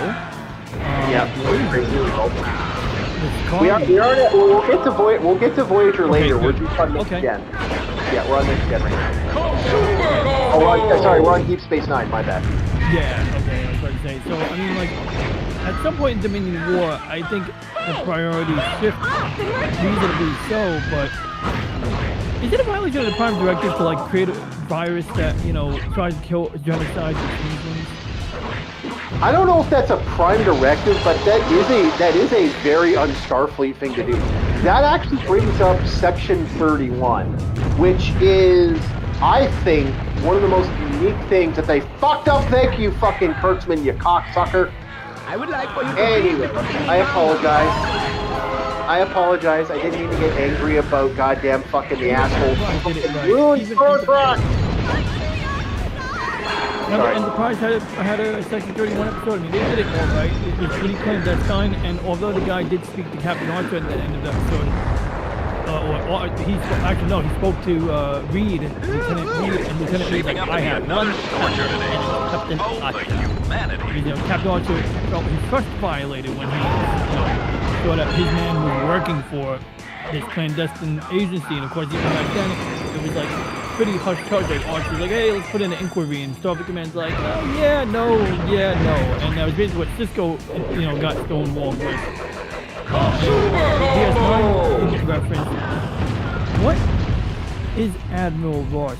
Is he just an admiral, or is he Section 31? Is he just aware of it? Yeah, a lot of people are aware of it. You have to be part of the upper echelon, but the truth is you're not supposed to know this information just simply to protect. Like it basically, we all know Section 31, like there's people in the heads of higher ups that know Section 31. It would not be hard to know. Well, we could talk, Section 31's an interesting entity. Bob, for you to know, think of Section 31 as the CIA if the CIA had less boundaries than it already has. That's just a fucking position at that point. Yeah. Oh, even worse than the CIA has no boundaries already. The only boundaries the CIA has is we got caught. Yeah. That's it. Until they get caught, they have no boundaries. So Section 13, Space CIA. Yeah, they do. They have their own secret forces. Their own organization. They're actually they're more dangerous, I think, than most Starfleet people, like most people know in the Starfleet universe. It is a very big problem in like they are actually. Now, are they an aspect of the conglomerate of nations? No, they're not. They're actually fucking fundamentally. Can I be honest? They're Terran. The majority of Section 31 is Terrans. They're Terrans for Terran's sake. Based. yeah, humans are gonna human. Yeah, humans are getting human. That's basically what they are. They were given more power thanks to the whole changeling thing. Oh, where you can convert your form like almost like the Speak from X-Men. No, the changelings were their own separate race. and they fucking literally started a war. It's known as the Dominion War. They started a war with the they basically fucked with the entire people here, and boy howdy did they fuck with humanity on a major way. And I'm sorry. We were talking about CIA, and I'm just remembering, since we're talking, like, we mentioned Doctor Who in the past. You know who would make the best CIA agent / assassins ever? The Silence. The moment you look away, you forgot. You don't know who did it. Oh my god, those guys would be the best. Fucking hitman, Agent 47, eat your heart out.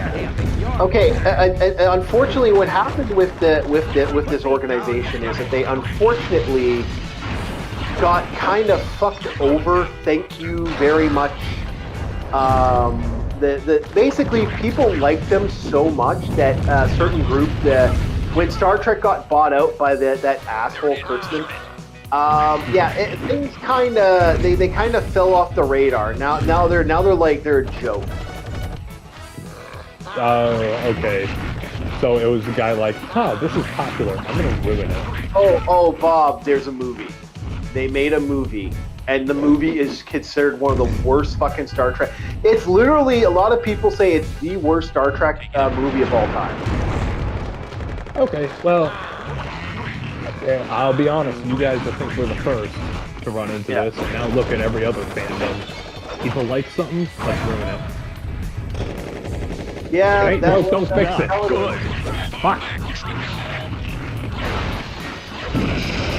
Yep, that's how it went. Corporatization of everything. You know, back then, buildings and cars used to last. Sorry if I sound like a boomer, but they did. They did. Yeah, I agree. So back to our conversation here about really, can you actually can I can't actually think of an entire episode of. I'm trying to think of Deep Space Nine episodes that didn't break the Prime Directive. There weren't that many, if you actually think about it. It's more along the lines of, oh, we have to break the Prime Directive because XYZ reasons.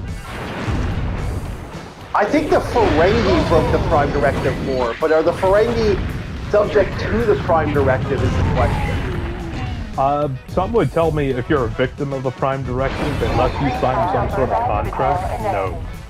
No, exactly. Traffic is cracked. So DJ, can you think of any episodes that are like in particular in your mind that broke the Prime Directive, other than Section 31, which is its own fucking problem?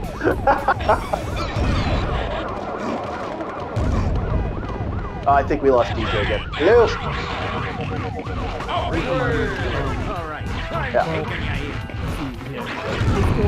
This cites the Prime Directive as refusing interference in the Hunter's Challenge to Plus, although he allows O'Brien's covert assistance, Captive Pursuit, Season 1, Episode 6.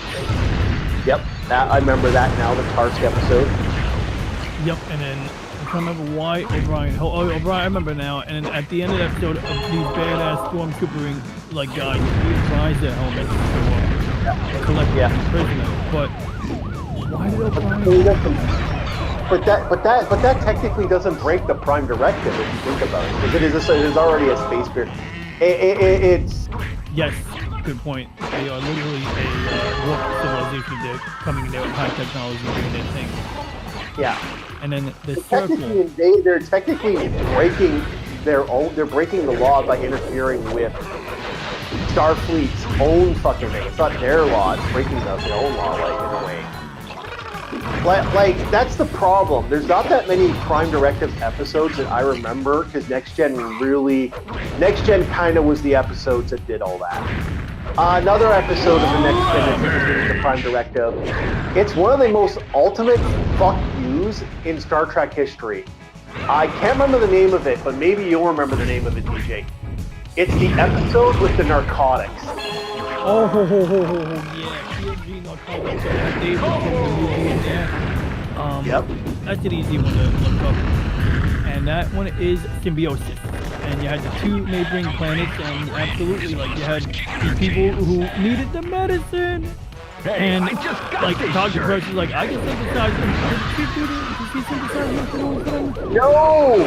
No! They basically fucking kicked them off the planet. They basically threw both of them off and basically said, nope, we're not going to help you. We're not going to give you any more help. Here's your stuff. Go fuck yourself. But they did. There was a plot twist where the other aliens got screwed somehow. If I remember correctly.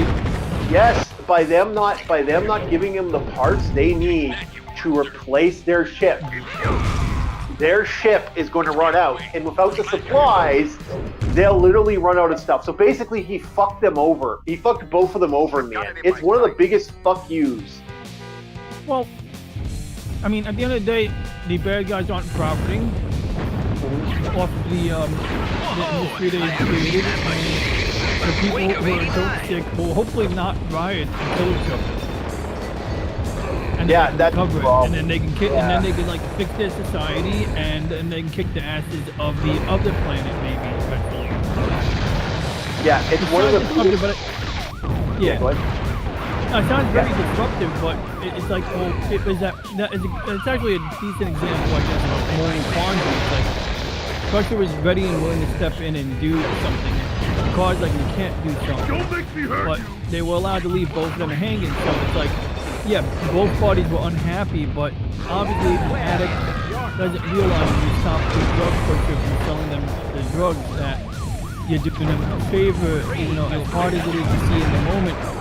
Like, at least everyone's got the same misery. It's not like anybody's gonna judge you for being, dope sick. It's like, oh well, everyone's dope sick on the planet now, so they maybe work through it together. Although I don't know the social dynamics of that planet other than symbiotic. I use that word loosely. Yeah, it's one of the few times. It's such a fuck you. It's shocking they got away with it. It is actually one of the times that. Wow, what the fuck, man? What the fuck? Like that I used to make a joke. That was such a Janeway episode. That's why I kind of jokingly call it. We call it a Janeway episode. I prepared to make that sacrifice, by the way. Okay, so let's now we're getting into Voyager. Okay, DJ, I'm gonna let you harp on Voyager. I'm just gonna let you go. Go for it, man. Say whatever you want to say about Voyager. Where do I begin? Where do I begin? But just DJ, I'm gonna ask you one favor. Stick to the Prime Directive and how to embrace it. Okay, go for it. Well, okay, here's what I'll do here. It's like I was still fixated on this other episode, but I'm shifting my mental gears now. But I do want to touch on. Ooh, okay, here we go. Okay, so at some point, Voyager does find in season 1 a species that could send them home faster, but it would violate the Prime Directive cultural ethical directive. Janeway refused. I guess he did the right thing there for once. I mean, it sucks for the crew, but okay, whatever. I don't remember the rest of it right there. Temporal interference. That reminds me, don't forget there's a monster sail going on in the that would downtown otherwise destroy civilization, altering the future. Janeway later acknowledges that the Prime Directive was broken because they changed the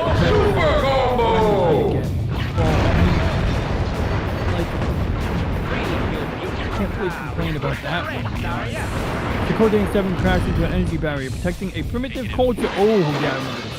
And trying to escape and rejoin Voyager, they disable the barrier, inadvertently exposing the Ventu to contact. Later, they try to restore the barrier and limit contamination.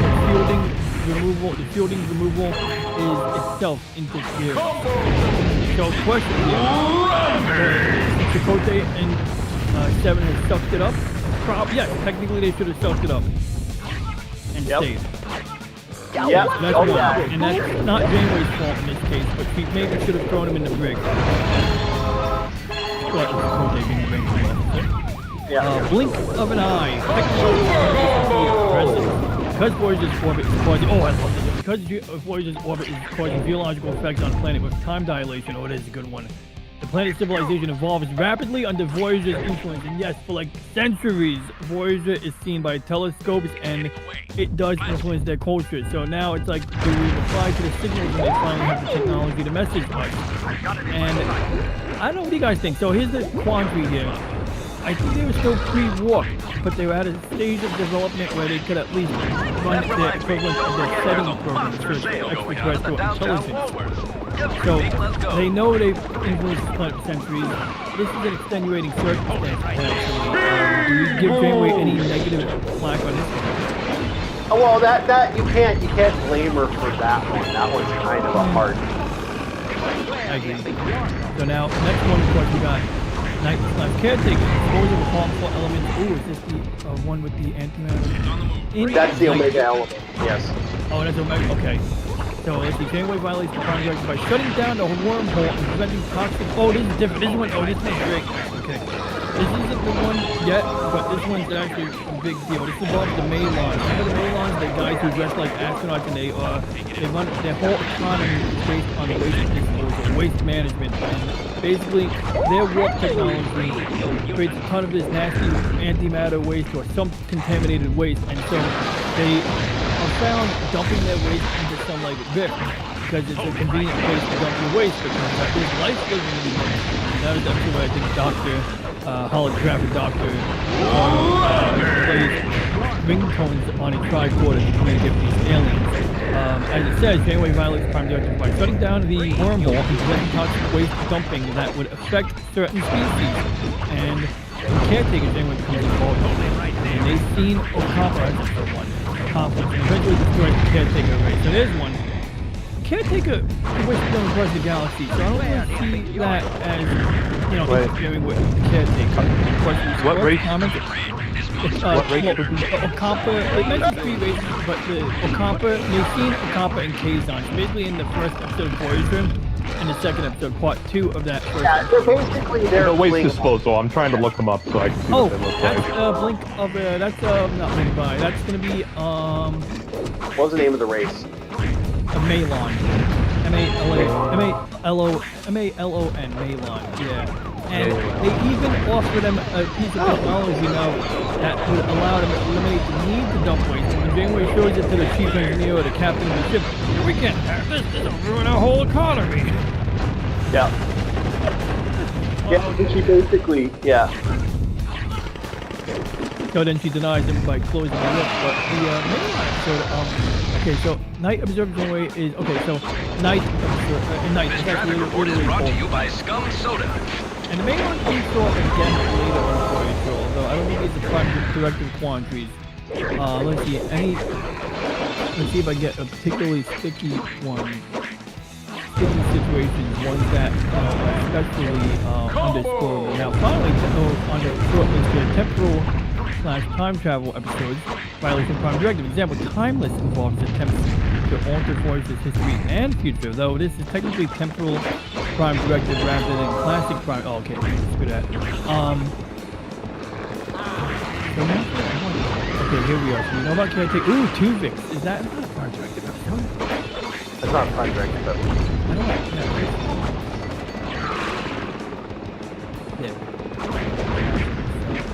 Okay, so overall, like I said, as a whole, we like Janeway is basically the entire series is breaking the rules, and it's funny because she would purposely break the rules to not save her own people and bring her people back, but she would it was like a conscience. Yeah. No, I agree. I'm sorry. You nailed it there. Yeah. On more than one occasion, Janeway is one of those entities that we as Star Trek fans hate. Either you love or hate Catherine Janeway.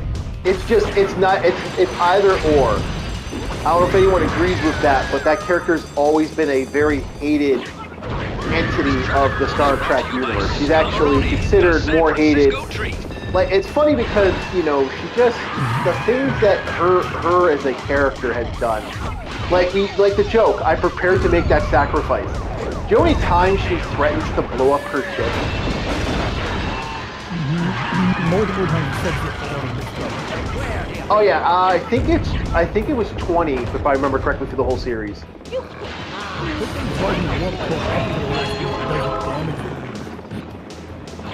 She does that more than once too. Yep, she does. I mean, Year of Hell don't count. We talked Torres and the robot, the Tin Man looking dude. Remember that one? She gets kidnapped by Tin Man? Well, is there any actual issue there. I mean, like, we don't. We revived dying robots. He's reigniting a war. So, I mean, if we left him alone, the war would not be reignited. So, like, did anyone have a choice in that matter by the time that Valana is kidnapped? No, it's a weird one. That one's a fucked up one. The other, like I said, that entire series is breaking the Prime Directive. There's a good episode where what's its face, the guy gets teleported to the other side of the world, and he goes to this other afterlife, and that technically they break. They break that. They technically break the Prime Directive by that. You know, it's like they sort of just always break the Prime Directive. That just keeps shifting. That entire series is breaking the Prime Directive. I find. So they get the Wild West clause. Like, unlike, I remember in Next Generation they talk about the original series and how captains had a bit more authority, a bit more prerogative. And, you know, it was a bigger galaxy, and with the smaller galaxy situation, you're expected to always reach out to some star base, someone of higher rank to, you know, give you guidance. You didn't have this, like, oh, it's going to take 62 weeks by, it's going to take 12 weeks by subspace radio, or whatever the time span is that they would make up. Of course, that's a whole thing. They were jumping around the galaxy on an Enterprise beam. Sometimes they'd be going across the galaxy, sometimes they'd be going, like, you know, they spend like minutes going. I mean, it advances the plot. I get it, you know. But you know, like.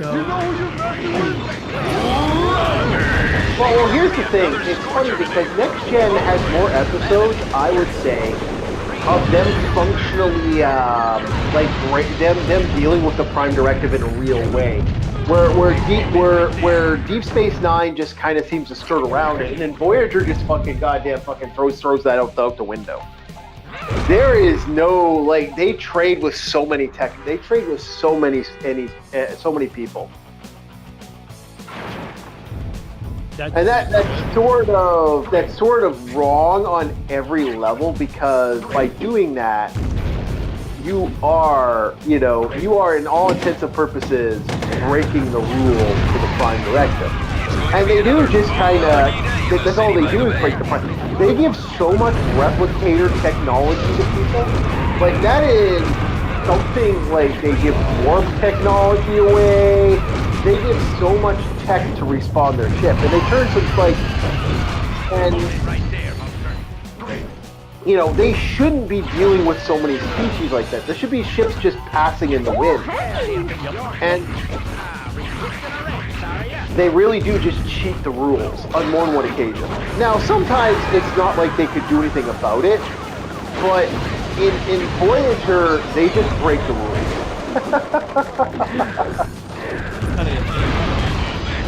That is their thing. That's literally what's the Prime Directive for that? Like, they don't really do anything that isn't breaking the rules. It's one of the few franchises. I know Bob's probably thinking, oh, that sounds kind of... No, Bob, it's really bad.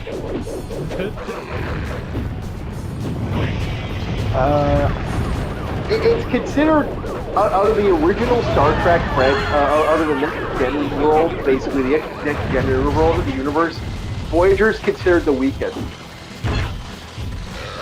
That also has Dwayne "The Rock" Johnson in the episode, so you know there's a problem. Yeah. I mean, he did the friggin' eyebrow. He shows up. Yeah, he shows up with a little bit of fucking face tattoo and beats the crap out of fucking 7 of 9. It's so stupid. It's one of the stupidest episodes of Star Trek. It is. For the commercial, like for the previews, the trailer, they'd be like, next week. The Rock. Yeah, The Rock shows up for.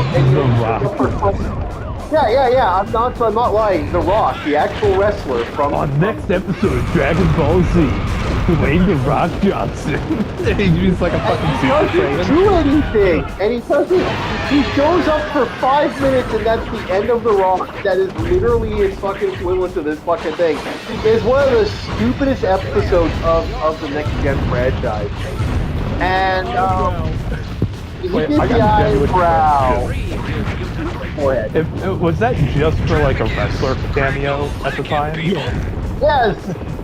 Yes, it literally was because I think Voyager at the time was USA, and the USA Network. We do going to talk about the USA Network. I don't know how much you guys actually know about the USA Network, but their video game cartoons were fucking. What the USA Network released their cartoon lineup was awesome and so fucked up. Like that's where you get the Mortal Kombat cartoon. I believe that was where you got the Street Fighter cartoon from Geek, and oh yeah, there's a lot. Okay, so it was purely just to have a cameo to get more eyes on it. Yep. Because I think Star Trek started having the USA Network, and that's what kind of popped up there. I was thinking of like, what would Hulk Hogan look like at Super Saiyan 3? Does his mustache extend? No, that's Nappa does that though. Then turn whiter. Yeah. Yep, Nappa. Oh, Nappa. How Nappa existed. Do you know they made him Cyberman? Nappa actually exists in the franchise.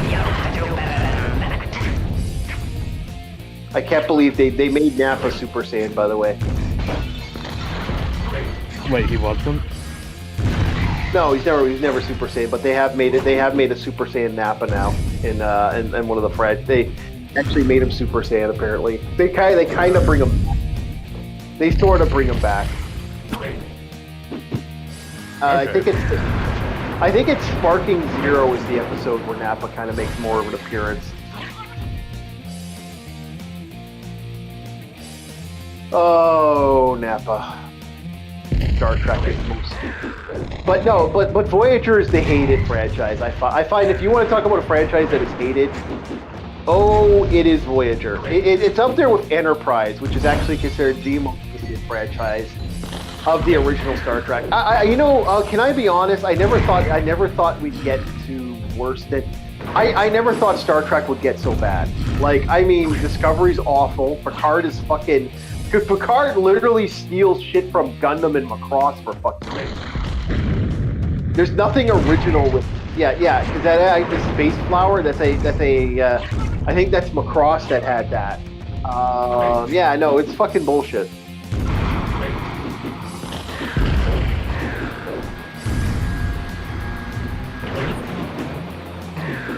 It's gotta be one of the later episodes, huh?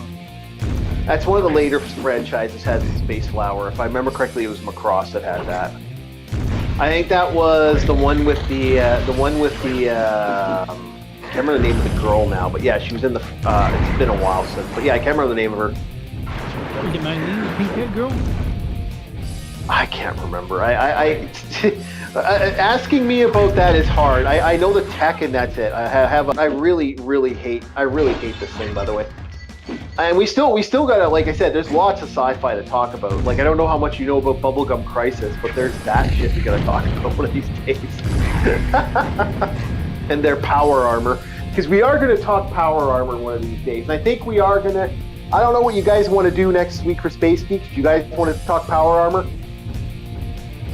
Yeah, actually, that's intriguing. Okay, so all right, we're gonna be talking power armor. No power armor off the table, by the way. So I will allow Bubblegum Crisis.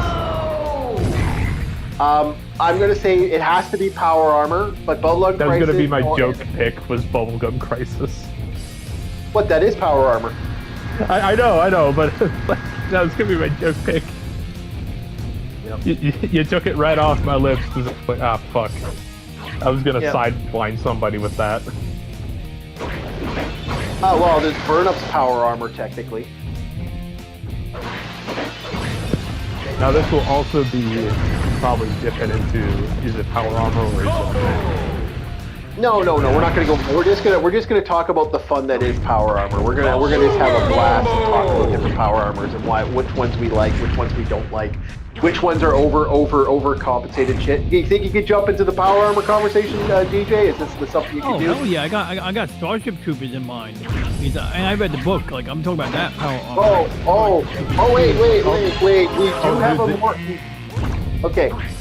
we do have a bigger topic that you guys just want to talk about Starship Troopers and the different and the changes between that and the movie. And, Oh, that's good. come on. Okay, so next I'll leave week that one starts. for next week. Power Armor. Next week after that, if we don't think of anything, Starship Troopers. Oh yeah, Starship Troopers. Because both me, because I introduced Bob to Starship Troopers. I was aware of it. I just never read the book. Yeah, I gave him a reason to read it, and then he fell in love with it. And it's like, oh yeah, this is awesome. Because I love their world. I think they're the true definition of a military utopia. And I never thought I would say that a military utopia is an existing functioning thing that could work. And it's like that would go to like Castro, you know. Yeah. Can I be honest? After seeing how society's going, I'm not against their idea of a military utopia. I'm actually kind of all for it now. You know, that's one thing I've noticed. I've never heard a veteran say no to the idea of Starship Troopers. I think because they have been through it. Yeah. It's just people knowing they're losing something and they don't want to lose it. So yeah. What do you do with it now that you have it? Yeah, because like I like the idea of franchises. I like the idea that you serve, even if there isn't a war, you still serve your 3 years. Oh, sorry, 5 years. As long as you serve your 5 years, you're receiving funding. You're receiving a lot. You get a lot for serving 5 years. Like I'll be honest too. How can you make decisions upon a subject if you know nothing of the subject? Yeah, and it's one of the better settings. Like I do like their utopia, and then again, like I said, the Starship Troopers movies after the fact kind of sucked. And then there was that 3D Starship Troopers TV show, another show that USA Network helped create was that TV show. What was the animated one? There was a 3D animated one that I liked. Yeah, I like that one. I was like, oh my god, this feels like some Final Fantasy cutscene right here. Everything feels, it's so alien, but yet it's so, I can get behind it. I don't know what it was they did with it. It was so good. Yep, I agree. So we have defeated 2 things. I think we're gonna call it now, guys. It's getting intense. I'm about to say we're not even talking about Yamato. Okay. Well, wait. Yeah, we did promise Bob Yamato. Okay, Bob, do your review. I'm about to say I have no fucking room to work with here now. God, you left me in a goddamn cubicle. You promised me a warehouse. Okay, well, too bad. You're welcome. You're welcome to do your review. Well. Very well. Do it. There were parts I loved about the initial. I was like, I'm liking this. I'm liking where it's going. A few episodes in, I'm like, fuck. What are you doing? And there were moments where it slowed down, it sped up. I understand the technical bits, but there are other ones where it's like, did you seriously just put this episode in to be a filler? Because that's what it felt like. That there was a lot of episodes where it was a filler, like the robot that gains sentience or pseudo sentience. I was like, dude, this is just a fucking filler episode. What the fuck? Nothing happened. Yep. The Kitsune guy. I call him the fox. Why? Because we all know the anime trope. The guy with the squinty eyes is mischievous. In every anime. That's how they draw the fox. That's the sly fox eyes. They have that in Bleach. They have that in this anime. Okay, so next we're gonna get to that. Let's get to the story. What's your thoughts on the story as a whole? Like, what's your rating on your story? What do you feel about the story? The story is very well done. I had to come to terms of this is what it's like being in a box. I'm not used to humanity being stuffed in a box. If that makes sense. We're limited on resources. We only have our one hurrah. And the entire alien empire is like, fuck you. They have everything. Yep, they have multiple. It's very rare that I'm ever put in that situation without being like a super soldier. You know? Yep. Yep, they don't care, and they don't give a fuck. They honestly do not give a fuck about humanity as a whole. Oh yeah, absolutely. Even if we did take the first shot, or they took the first shot, no one ever really knows. Like, yeah, you eventually figure that out later in the game, but I think probably which one to take. Yep. Even if someone fired upon America, because let's be honest, military-wise, we are a powerhouse. Even if somebody fired upon us, we usually have ways of getting rid of the one that fired upon us without nuking the entire fucking country. Alright, yeah, we have the capability to. Yeah, we can send planet bombs, you know, as a hypothetical, like the equivalent of space warfare, planet bombs. Yeah, we can drop a nuke, but why would we? Why would we put that much resources into something? We just get rid of what was the problem and say, hey, are you guys cool to come back to the table with a cool head now? And that's typically how we handle things. Hey, wait, let DJ say what he's got to say. Go ahead, DJ. Isn't the assumption that might have been attempted or would be attempted, but when all fails, you have no choice but to do a full war? I mean, I'm simulating a lot here. It's never specified, actually. It is implied that, like what Keith said, they don't give a fuck. They don't give the faintest fucks of what lives or dies on the planet. I mean, the oceans have been evaporated. We learned that in, like, episode 1 and episode 2. Because of the planet bombs they keep firing away, humanity had to retreat underground and make hydroponics there because all the ocean evaporated. Yeah. It's a miserable place to be. Not to mention you have constant rebellions and people losing their mind because not only resources are scarce, there's an overpopulation of people, not enough resources to go around. You'll lose your ship. And now you're assigned to a ship that is humanity's last one shot. And you have to pray that your family doesn't get caught in the crossfire back home while you're worried about an empire in space trying to kill you. Yeah, and it's even worse than that because in all intents and purposes, no, there's a lot of those underground areas are pretty much destined to be dead. There's no way they're going to survive. Like, there are countries, the basic places, they're just gone. They'll just never exist. That shit was the realest thing in that story, was before they made it out of their, the solar system, yeah, everyone had a last call home, and I was like, fuck, this is too real. Fuck. Well, because there's no verification that you're ever going to see any of these people ever again. And there's a good chance that everyone that's on that planet, on Earth, on their version of Earth, is dead. They're gone. They won't make it. Yeah, because of the, their warp drive is the Schrodinger's warp drive, or whatever the hell that tech is called. The wave motion shit. Yeah. Yeah, it pretty much means that you're fucked. There's nothing going to be winning on this. The world is over. You have lost. Earth is dead. Like, there is no coming back. The idea is to get them out of Earth and get them to come back.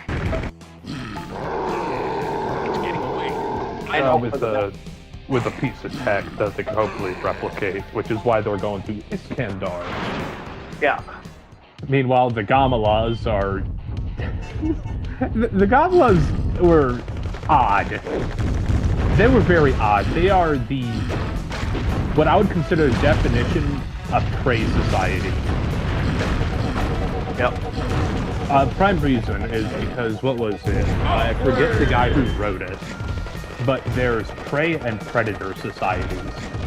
Prey society can still have power the same way a bison does. It still is an absolute powerhouse on its own, but it is doing everything it can to hold itself together. They're starting to implement more and more overreaching means to keep the peace, and it's having a very negative effect on their own people. Because people who aren't rebels are starting to get caught in the fire as well. Yeah. It's starting to get real dark over there on the planet Gama. So there's this space opera on one side mixed in with political drama on the other. And then you have romance mashed in between. And then you got a guy like me that doesn't give a fuck about any of that and is just like, alright, I like the chief, I like the engineering group. All right, let's see how this ship functions. That's all I'm here for. I'm just here for the ship. Yeah, this is why when I tell most people that talk about Sword Art Online is a good example of this. A lot of my friends will watch that shit, fucking hate Sword Art Online. I said, well, have you ever seen Saga Frontier or Shangri-La Frontier? They're like, no, what's that? That's basically what if the series was basically what it should be. What would it be like to be in a setting like Sword Art Online and actually build, actually play as a video game? Like the whole video game, it's all about being a video game player and playing a video game. And it's none of this bullshit of no one, a great example of this was the famous quote from Gun Gale Girl. What, do you think this is Sword Art Online? No one dies in Gun Gale. And that's kind of the joke is, they don't perceive it as a negative. And that's kind of how this setting, that's kind of how this is. I knew you would like the tech, but I knew you'd like some of the stuff, but not. I knew you weren't going to like everything. So it's like, okay, I knew everyone has their takeaway, but this one, I get what you were saying, and I had that in the back of my mind. There was one moment where the executive officer was so overdramatic. I'm like, dude, why you have this moment now? Why you do this? Yeah. There was this moment of tension. Uncool, bro. We thought you died. Fuck. Why did you do that? Yeah, exactly. Because they even played the sad music and shit. Yeah. Overdramatic motherfucker. So yeah, that's the thing about this. So it's kind of one of those things. Like, I do suggest Shangri-La Frontier. Oh yeah, and their chairman, the Gamelan chairman. That motherfucker pissed me off. He should have died earlier than he did. I can understand for the plot of the assassination attempt, the body double. Okay. Yeah. There was a moment where his ship blew up. But no, he's still alive. What? Okay. I was looking at the screen, I'm like, you should have died, motherfucker. You should be dead. How are you alive? Are you telling me you got a second body double? Is that what this shit is? Yeah, so I gotta ask, so overall, what was your thoughts on the music of this series? When it worked, it actually worked. But I did not like being baited. I hated being baited. That shit pissed me off.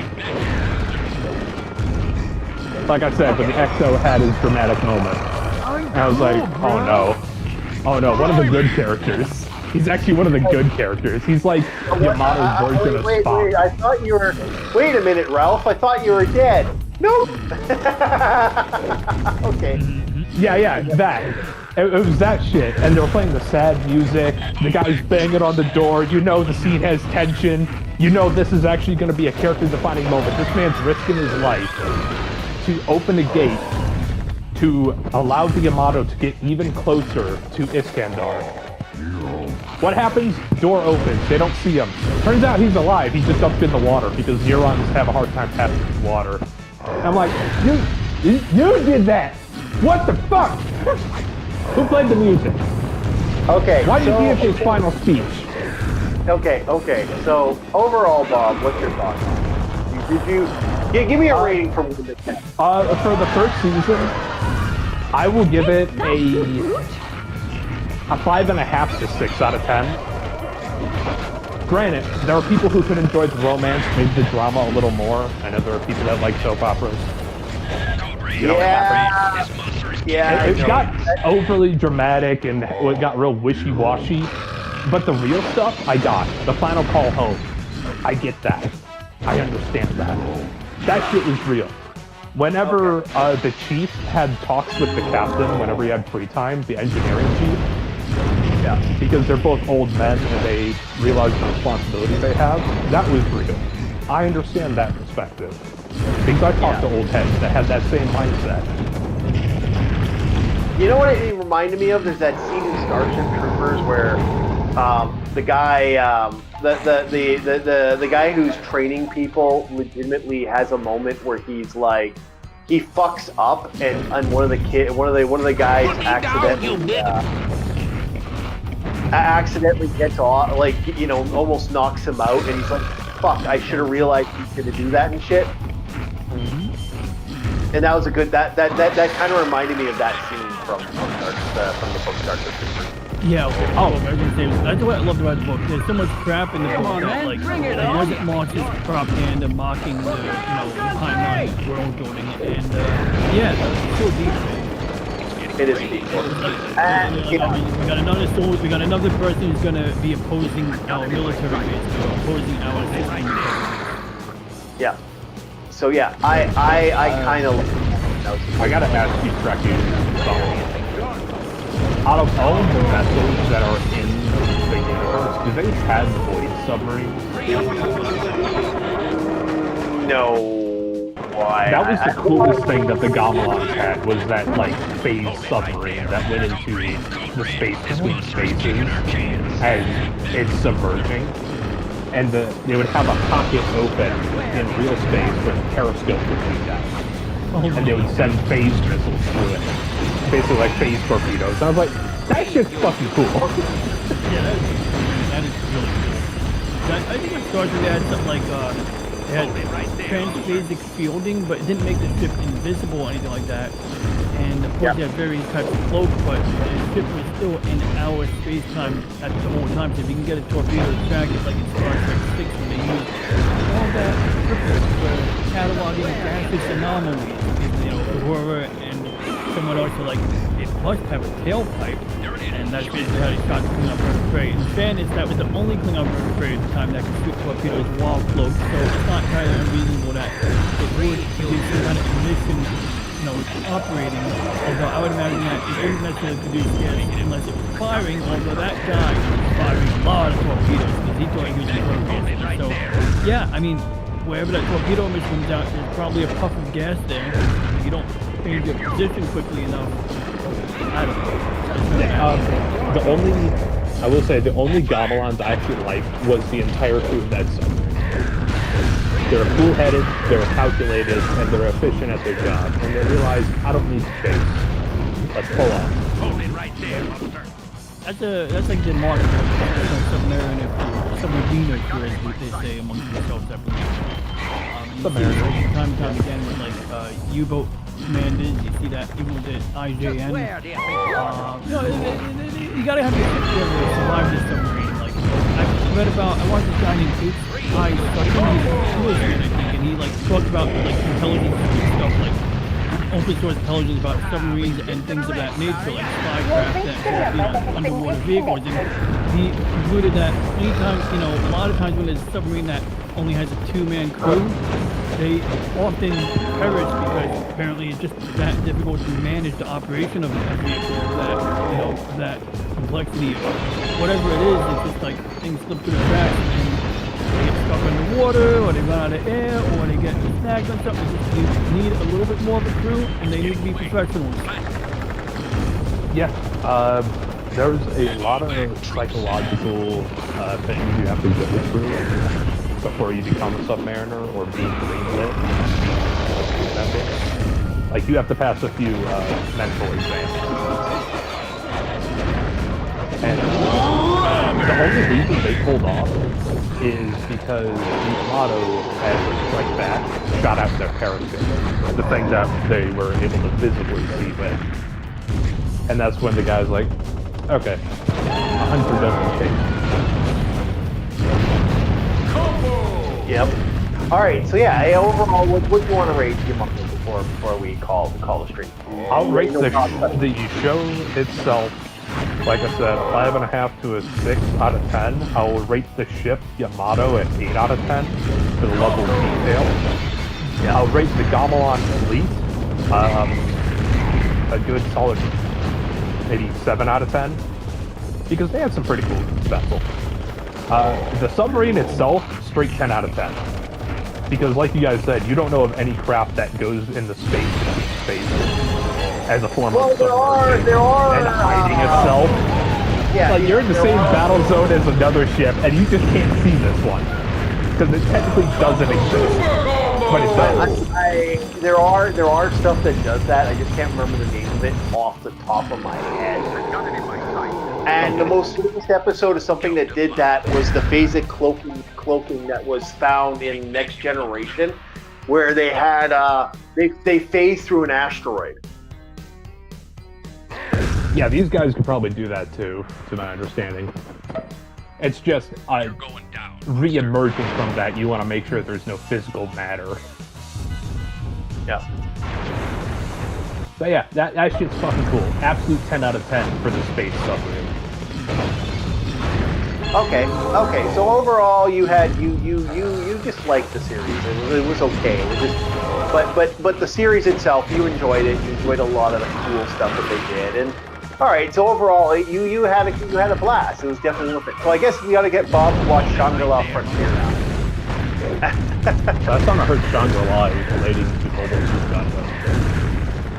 suit. Shangri-La Frontier is a series about a trash gamer who decides that he's done with playing trash games. He's going to play the #1 AAA title out there, a game called Shangri-La Frontier.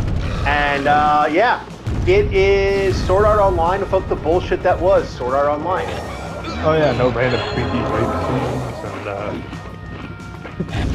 That's all I remember from Sword Art. That's all I remember. No. This is literally just somebody like trying to break the system. He's a guy who's a trash gamer, so he looks for ways to break the system. Like the one thing he does like a Cheez-It or Save Scum kind of thing. No, like I mean breaking in major levels. Like the way you're introduced to him is he beats this game. He hates the game. And he's like, and they're like, oh princess, oh my brave knight, come save me. And he turns around and punches the fucking princess right in the face. Like, yes, I finally got to punch her in the face. That's the greatest part of that awful trash game. Like, it makes a lot of video game references to like iframes, hitboxes. Like, oh, shit that I'm into, okay.